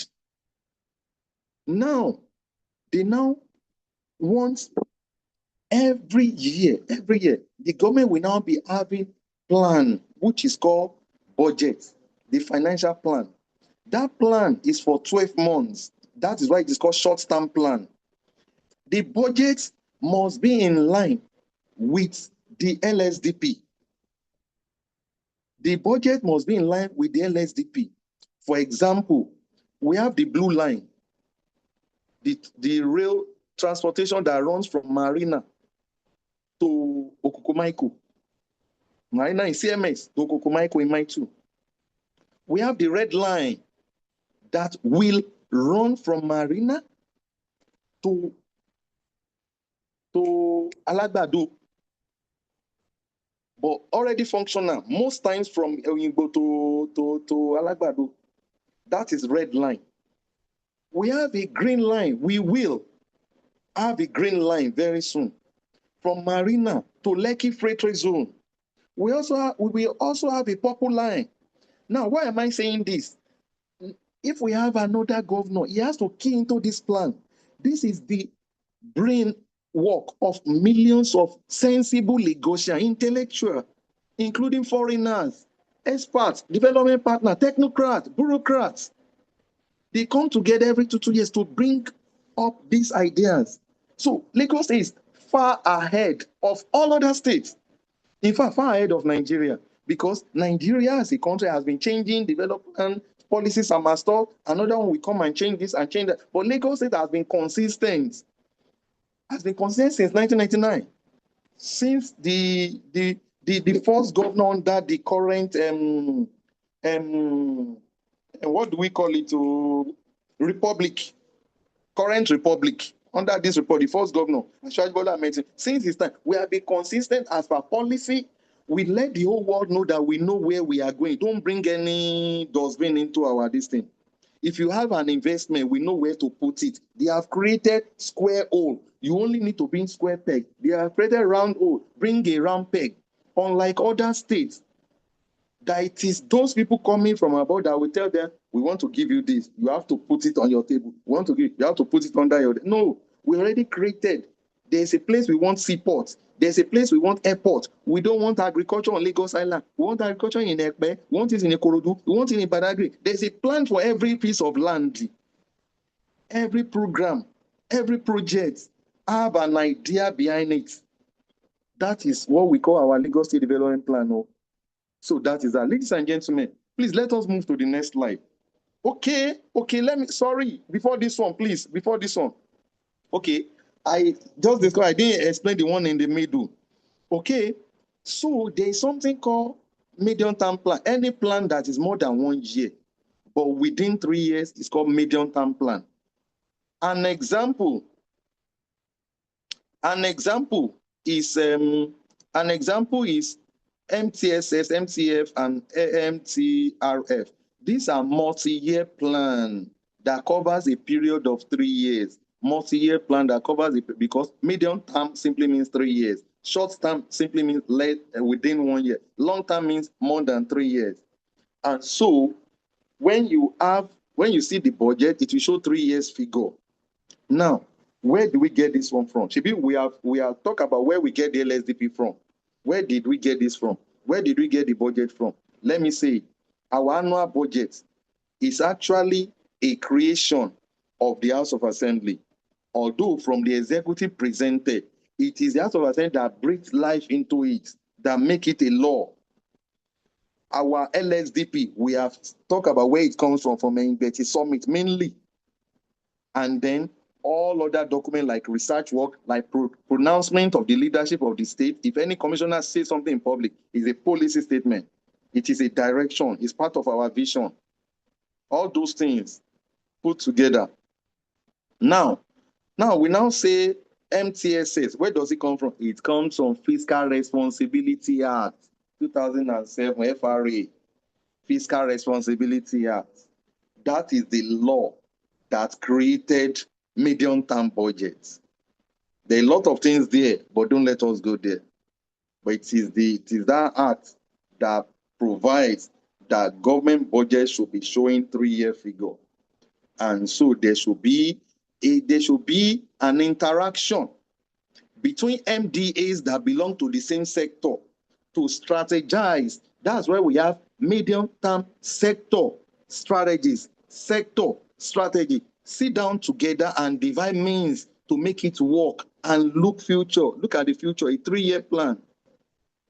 That is where they will say, we saw what you proposed in your budget proposal, 3 million. We don't have that because the other sister MDA is going to do this. We have to host World Cup. We have to do it. So we cap you. Maximum limit, cap, envelope, we cap you. We give you envelope to limit it to this amount for now. Don't worry, we will give you next year. It is futuristic. They will look at more than 1 year. Don't let us waste time. Let's move on, ladies and gentlemen. Next slide. Explain each of the icons on this coat of arms. So I want to ask, ladies and gentlemen, should we go into this or we leave it, we skip it? Hello, are we there? Yes, go ahead, sir. Oh, thank you, sir. So if you look at this, at the topmost level, we have a white cap, which is worn only by Lagos state traditional rulers. Commonly, most common in Lagos and also in Benin.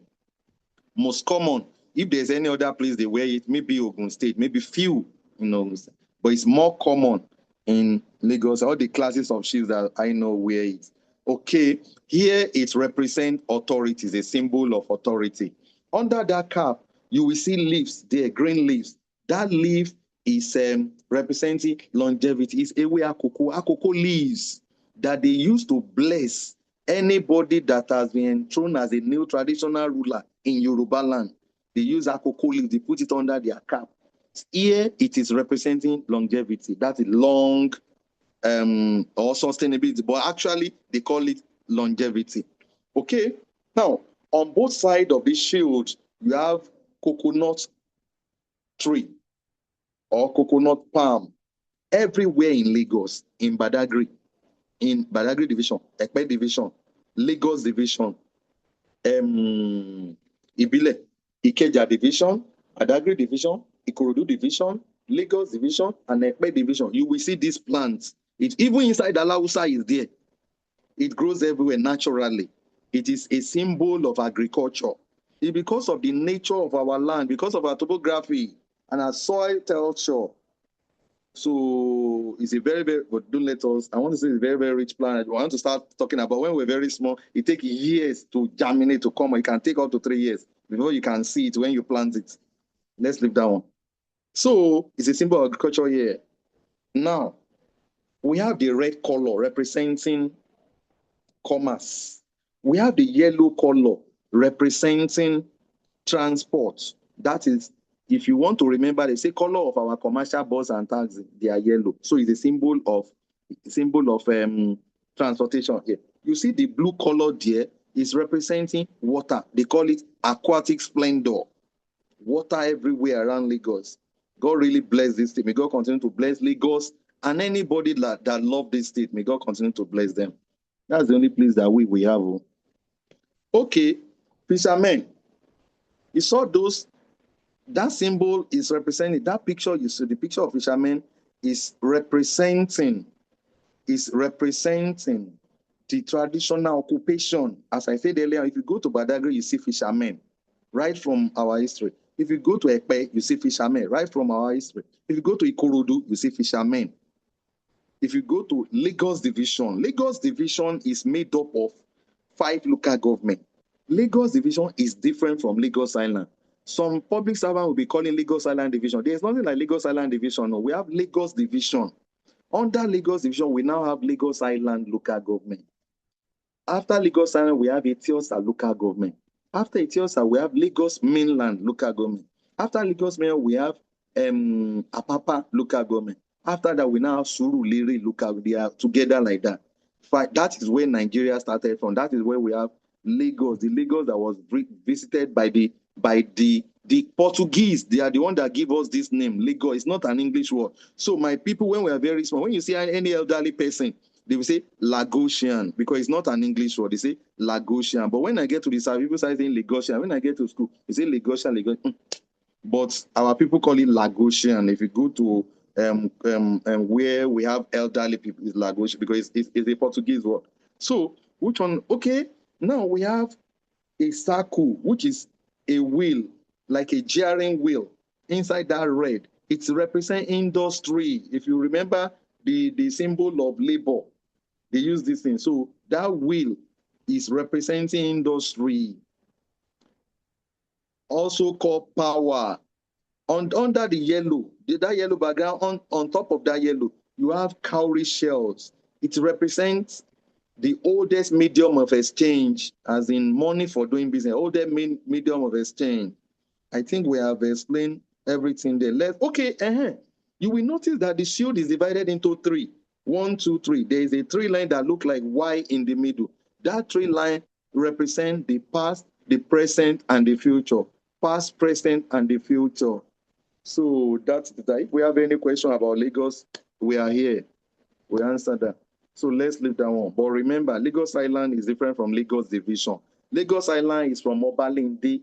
That Obalindi, there is a canal there. It is called McGregor Channel. McGregor was a former governor general in Lagos. McGregor Channel. From that channel, connect that marina water with Lagos Lagoon on the other side. Then we now have the water under the terminal and the water on the other side. We now have the one around Costain, between Dumota or Akpogba and Costain. It's a complete island surrounded by water, completely surrounded. That's where we have Lagos Island, though. Yeah, you see people calling Victoria Island Lagos Island everywhere. You see, in fact, these people should Lagos save us, yeah. So we have like 15 minutes. We have like 15 minutes. Okay, sir. Okay, exercise. Assuming the government is planning to host a major event next year, and there is no sufficient funds, that there is insufficient funds, advise the government on what to do. This one, please put yourself in the position of a level 17 officer, and you are facing interview for an appointment, and they ask you this question. Prepare yourself ahead. They may not ask you this type of question, but I can bet you this type of question are available for senior officers. They may not ask you for promotion purpose, but they exist as questions waiting for many of us. So put yourself in the position of a level 17 officer. Know the kind of interview a level 17 officer can face. If they ask you, what will you say?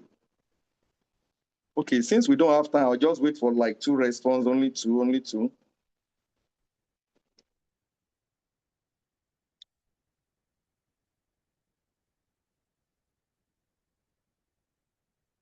Okay, somebody say engage private company sponsors.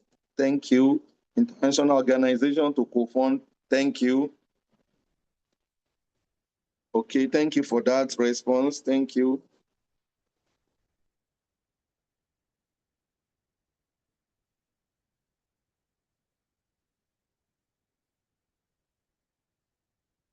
Prioritize your needs. Request for sponsor. Prioritize your needs. Solicit funds from private bodies. Source for more IGR. Can issue bond. Thank you. Thank you very much for that. All those responses are fantastic. Somebody say we can issue bond. That means we are borrowing. When you sell bond, that means you collect money, you give them bond certificate, then you pay them later. That is good. Somebody say we can engage the private sector. That one is also good. That is called PPP, public-private partnership. They can help us to maybe build the stadium or provide funding, because in the private sector, they are also after profit. You have to part with something. So that is that. Some people say we can borrow money, okay. Some people say we can prioritize our need. Okay. Now, what I want to say about this question is that first, you find out, is that program going to contribute to the Teams Plus agenda? That program, is it in line with the Lagos State Development Plan? For example, it may require you to build airports in Lagos Island, which is not possible. It may require you to do something that may not be okay for the future of Lagos. Remember, for this level, you think like a manager. Is it going to bring revenue? Is it going to reduce cost? If it's not going to bring revenue and it's not going to bring efficiency, what is it going to bring? Is it going to enhance government reputation? So you look at so many things. So is it not going to leave us in a deficit position after the hosting? Is it going to bring in more investors? There are so many things we need to consider first before we mention all those things. All those things we mention are okay, but there are still other things. You consider government agenda. Is it in line with our agenda? So that is that. So, ladies and gentlemen, thank you very much for your attention. I'm happy to be with you today. Thank you very much. Thank you. If you have questions, we have few time. I can. Thank you. All right, thank you so much, sir. Thank you, everyone. Quick one, if you have any question, you can raise your hand, and let me check the chat box.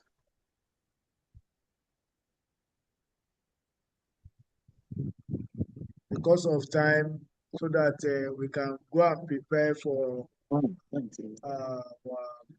so what's the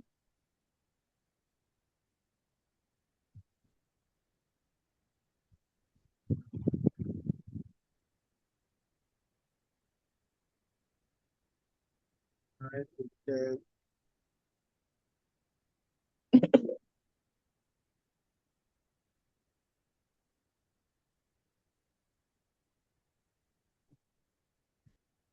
Okay, yeah, Mrs. Yetunde Lakoja, she said, in Teams Plus agenda, where does Office of the Chief of Staff belong? Okay, sir. Actually, the Office of Chief of Staff supposed to participate in all the pillars, but they can be conveniently placed under making Lagos a 21st century economy. Now, let me say something. The reason why I say they can participate in all the pillars is that office is representing Mr. Governor. Just as we have Office of Sustainable Development Goal in Lagos State. So when it comes to the Teams Plus agenda, they are like superintending. They are like working with everybody. So that is my position on that, sir. So that office is representing the office of Mr. Governor. So that is it. Thank you. It's just like when we are talking about approving authority. So I told people that we have the governor, we have the deputy governor that can approve money. We have the commissioner for economic budget, and then we have chief of staff. People now told me chief of staff does not approve. We now say that if you work in governor's office, it is chief of staff that you get your approval from. Any agency under governor's office, you may get your approval from chief of staff. Thank you. All right, sir. Thank you, sir. We have many questions here, but most of the questions based on Teams Plus agenda. Where does fire and rescue service belong under Teams agenda? I think security and governance, sir. Security and governance. I want to say something about that. We grew up to know it to be fire service. Then as a result of reform, they expand the scope of their operation because in advanced country, it is not only during fire outbreak that you call fire service. When somebody fall inside well, for example, any kind of rescue operation, you can quickly call fire service abroad. And so Lagos follow that trend. You know, Lagos is always futuristic with international outlook. And so when they expand it, you will discover that it has to do with safety. That their operation has to do with safety. So that is that.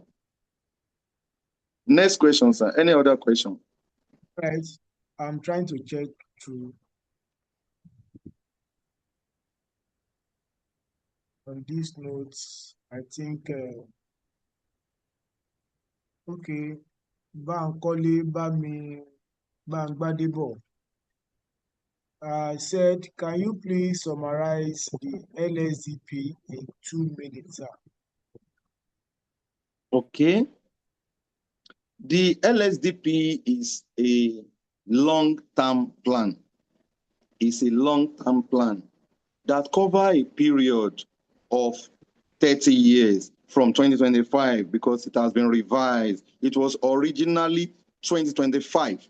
Then in 2025, it was originally called LSDP 2025. Now we call it LSDP 2052. So LSDP 2052 is a long-term plan that covers a period of, or we say a multi-year long-term plan that covers a period of 30 years. And containing the vision of Lagos becoming Africa's model mega city that is an economic and financial hub that is safe, secure, and productive. Then it's how do we want to achieve the vision? Through poverty eradication and human development. Whenever we talk about human development, we talk about health and education.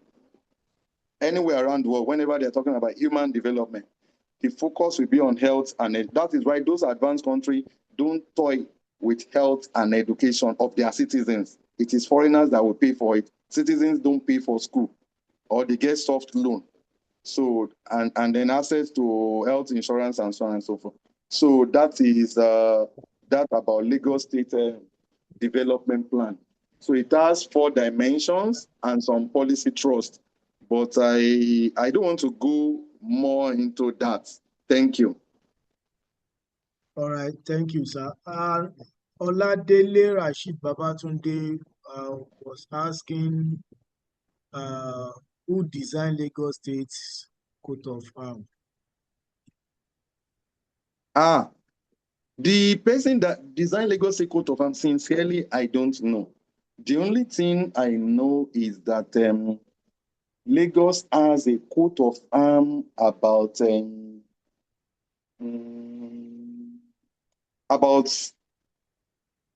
over 100 years ago. Let me say around 1861 when the British came, Lagos was made a colony around 1861 or 1851, a colony of the British. So we have a coat of arms. And it looks like that coat of arms of that, very similar to that of Oba of Lagos. We have a coat of arms then. But the one we're using now, it was when we become a state. You know, there was a Lagos before Nigeria. There was a Lagos, no Lagos state. So when Nigeria was formed in 1914, they brought the northern and the southern protect together, and Lagos still remained the capital. And so after that, later, after independence in 1960, that's about 100 years, 1860 to 1960. After independence in 1960, there was no Lagos state. We only have Lagos, which is Lagos division. Lagos division. Remember, we have landmarks everywhere. There was the capital of Nigeria from City Hall in Lagos Island. That City Hall, they have Catholic Church opposite it, Holy Cross. That's where the capital of Nigeria started from, up to Ikoyi. Then they put the civil servant to Lagos mainland, Ebute Metta precisely. Then the rich whites in Ikoyi. And then the Victoria Line is a slum, is Iruland. It was named after the mother of Queen Elizabeth. That's Queen Victoria. They named it after her later, after independence, or around the year of independence. So that is that. So that coat of arms, sincerely, I don't know who designed it. But I know that we have a coat of arms before that. We have everything that is Lagos before then. It was when they want to create Lagos in 1967. 1967, May 27, 1967. That's when we have Mobolaji Johnson, who later become a brigadier general. We have Adeyemi Pero, an administrator. We have Folarin Kuka, an accountant. We have 4 officers plus Mobolaji Johnson. So those are the people that started it. So that is that. So then they have to annex part of western region. That's where we have all the Mushin, all these Ikorodu, Epe, Badagry, bring them to create Lagos State. That's why we tell people that Lagos is different from Lagos State, because there is Kaduna City inside Kaduna State. There is Kano City inside Kano State. There's Katsina inside Katsina. So there is a Lagos inside Lagos State. It is not Lagos Island. That one is a local government. There is a Lagos Island, and then there is Lagos State. So it was that administrative division. People call it Ibile. It's not Ibile. Administrative division, not Ibile division. It's just the acronym that is Ibile. The administrative division that we used because there was no local government. That is because of the consistency of Lagos State. They still continue to align plans along that line till date. Any statistics will reflect that trend. Any appraiser, any reporting, it will show. So that is that. And we have been stable, have been consistent, and that has been bringing success to Lagos. So that is that. So if we have any question, again. Okay, I don't think, no, we have, but you have answered most of it.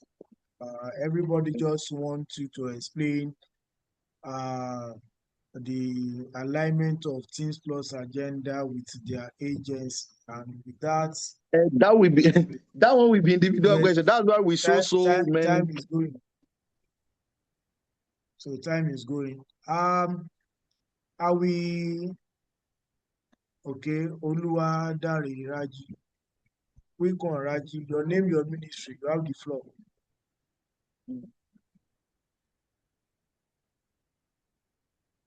Okay. So on Okay, this note, sorry. I have my question on the chat, sir. can you use that opportunity to say it now? Yes, sir.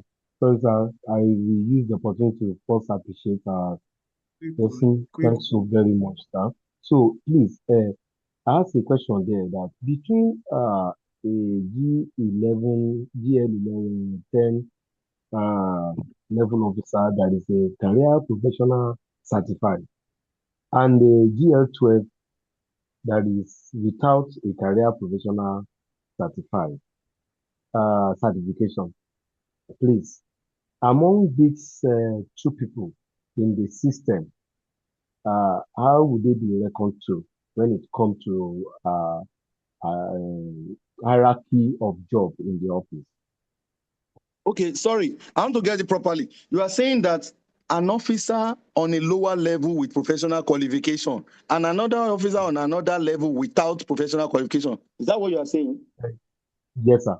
Yes, sir. Okay, thank you how very would much. the, Thank you. Now, for that question, you know, we have scheme of service. Scheme of service, what is scheme of service? It's a document that shows the various cadre, the various grade level, and the job schedule, as well as job profile attributable to those people. Let me say it again. It shows different cadre and grade level and the respective job profile, that is designation, and job description, that is a schedule of duty that is attributable to those officers. So it also shows entry level for each cadre. So let me use my profession as an example. For accountants, you can enter from level 6, minimum OND, no school start accountant, minimum of OND or ATS3, which is called AAT, accounting technician, AAT or OND accounting, minimum. Okay. That officer may only get to level 14 maximum. That's one entry point, and it's not common.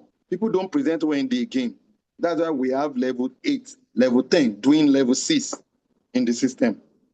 So that's why we wish that they may still return OND, not HND. There's need for tactical level officers in almost every cadre, so that it. But don't let us go there. So apart from level 6, we have level 8, which is HND or BSc accounting. Level 8, HND or BSc accounting. That's the second entry point. The third entry point, ACA, ACCA, CNA. If you have professional accounting certificate, the employee with level 10. If you're already in the service and you have done confirmation and you inform us before you do that certification, if you come out with professional certification before you get to level 10, at any level, they will advance you to level 10. It could be from level 6, level 7, level 8, level 9 to level 10.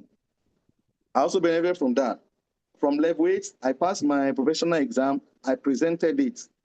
within 1 year. I waited for confirmation. Then after that, I get to level 10 from level 8. So if you pass your professional exam within certain time, before you get to level 10, no, if you're already on level 10, they won't give you advancement again. They will only regularize you. They will change your designation to senior accountant level 10. Now, if you are a professor of accounting or PhD accounting, you have 200 MSc. The scheme of service does not create room for that as far as Lagos State Public Service is concerned. However, there is a clue inside the public service rule for maybe based on the experience and certain, let us leave that one. For doctors, they employ doctors on level 12 and then consultant level 15. If you're a professor, maybe even professor of accounting, you go and become a lecturer, not in core ministry, not in core civil service.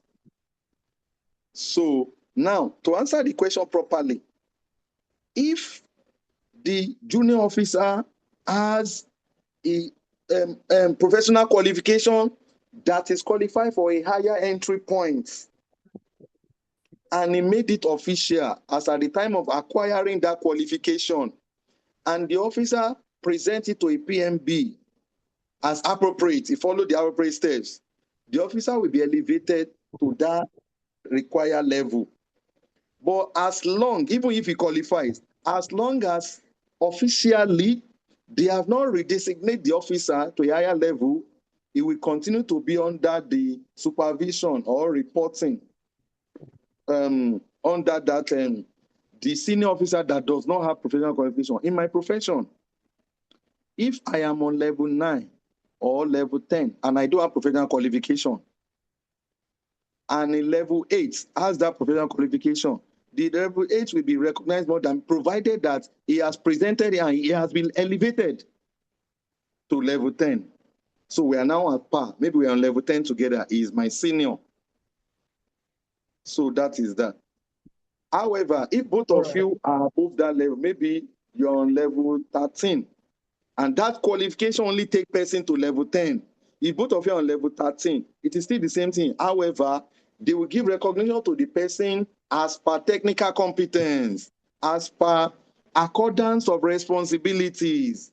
In my own profession, when you have professional certificate, they give you higher responsibilities. So that is that.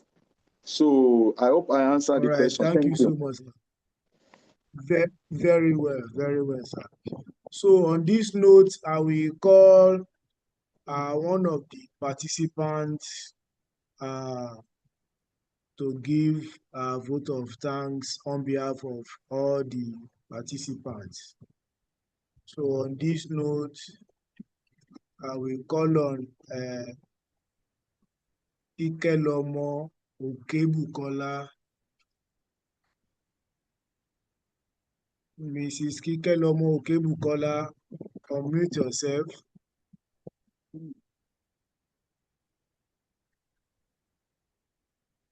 Mrs. Okebukola, let's hear from you.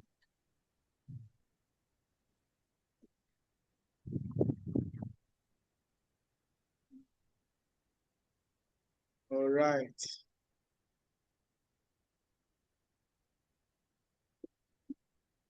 So I will call on Odukomaya Doyinsola. Can you please unmute yourself and appreciate our facilitator?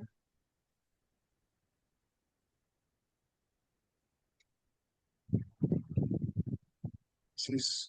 Odukomaya, are you with us?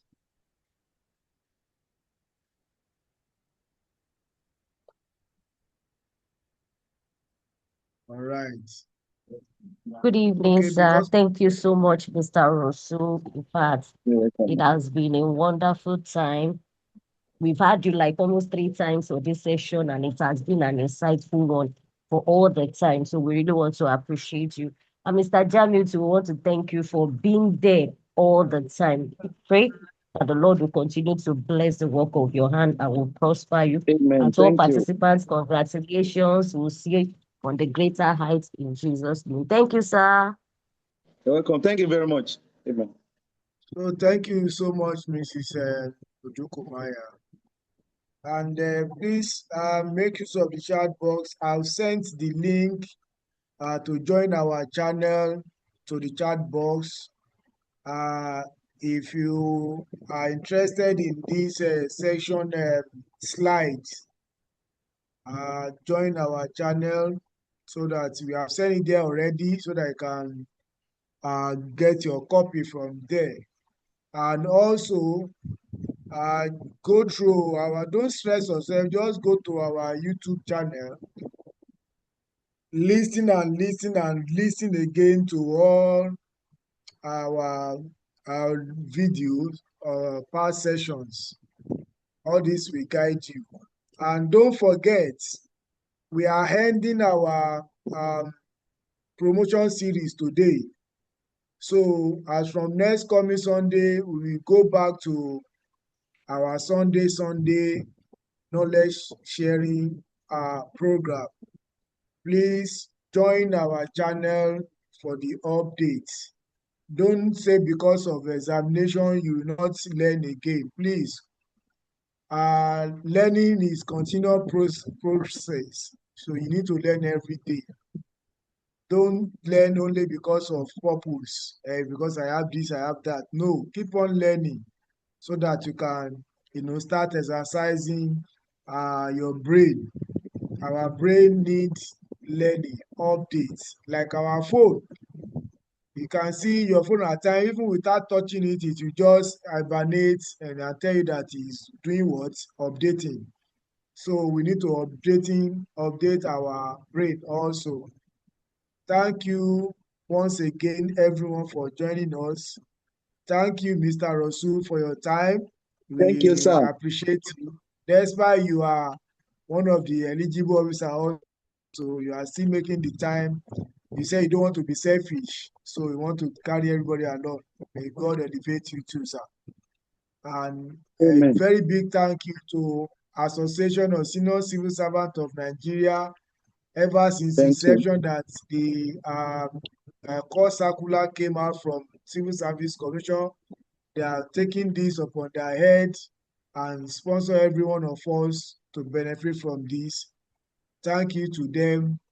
More grace to their elbow. All the executive and the chairman, we say a very big thank you. We all get to the next level by the grace of God. So thank you so Amen. much. Amen. And good night. I don't know, Mr. Rasul, if you have any one or two things to just chip in for the before we end it. Well, what I just want to say, sir, is that people should endeavor to share knowledge among themselves. As you rightly say, is a form of mental exercise. This will enhance our memory when you face interview. When you know it and you conceal it. If they ask you in interview, it may have, that person may have issue. Another thing, you should have it in mind that normally we're entering in group, either 5-5 or 4-4 or 7-7. So you must rehearse how to introduce yourself. Do your rehearsal at home very well. Your name, oracle number, date of person, appointment, date of last of all those things, designation, name, designation, oracle number. Say it fast and smart. Then follow people as they're answering question, because if the next person miss it, it could be a bonus for you. Don't miss bonus answer. So also know the names of permanent secretaries. Female permanent secretary 2, male permanent secretary 2. If you don't know anyone, know the one in your sector, permanent secretaries. No permanent secretaries and commissioners too, 2. And some other things. Then recent trend like this Lagos this electric boat race, all those recent development like that, have an idea, just a general idea. New budget, current year's budget, budget of sustainability, next year budget, budget of collective prosperity. So all those things, have general idea of those things and do a rehearsal with your colleague, 1 or 2. If you don't have anybody to just with your children or to question and answer. So all those things. You don't need much to read.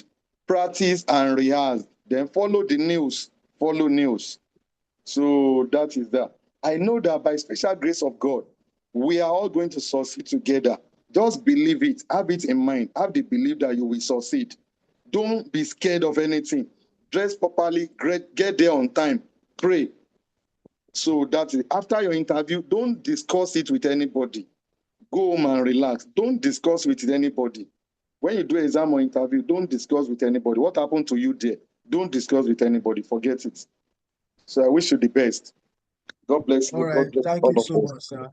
Thank you, every one of us. Good night. I wish you a very Good night, rounding sir. Thank success you. Thank you. in your examination. I will try and come there tomorrow to come and support you guys. Thank you.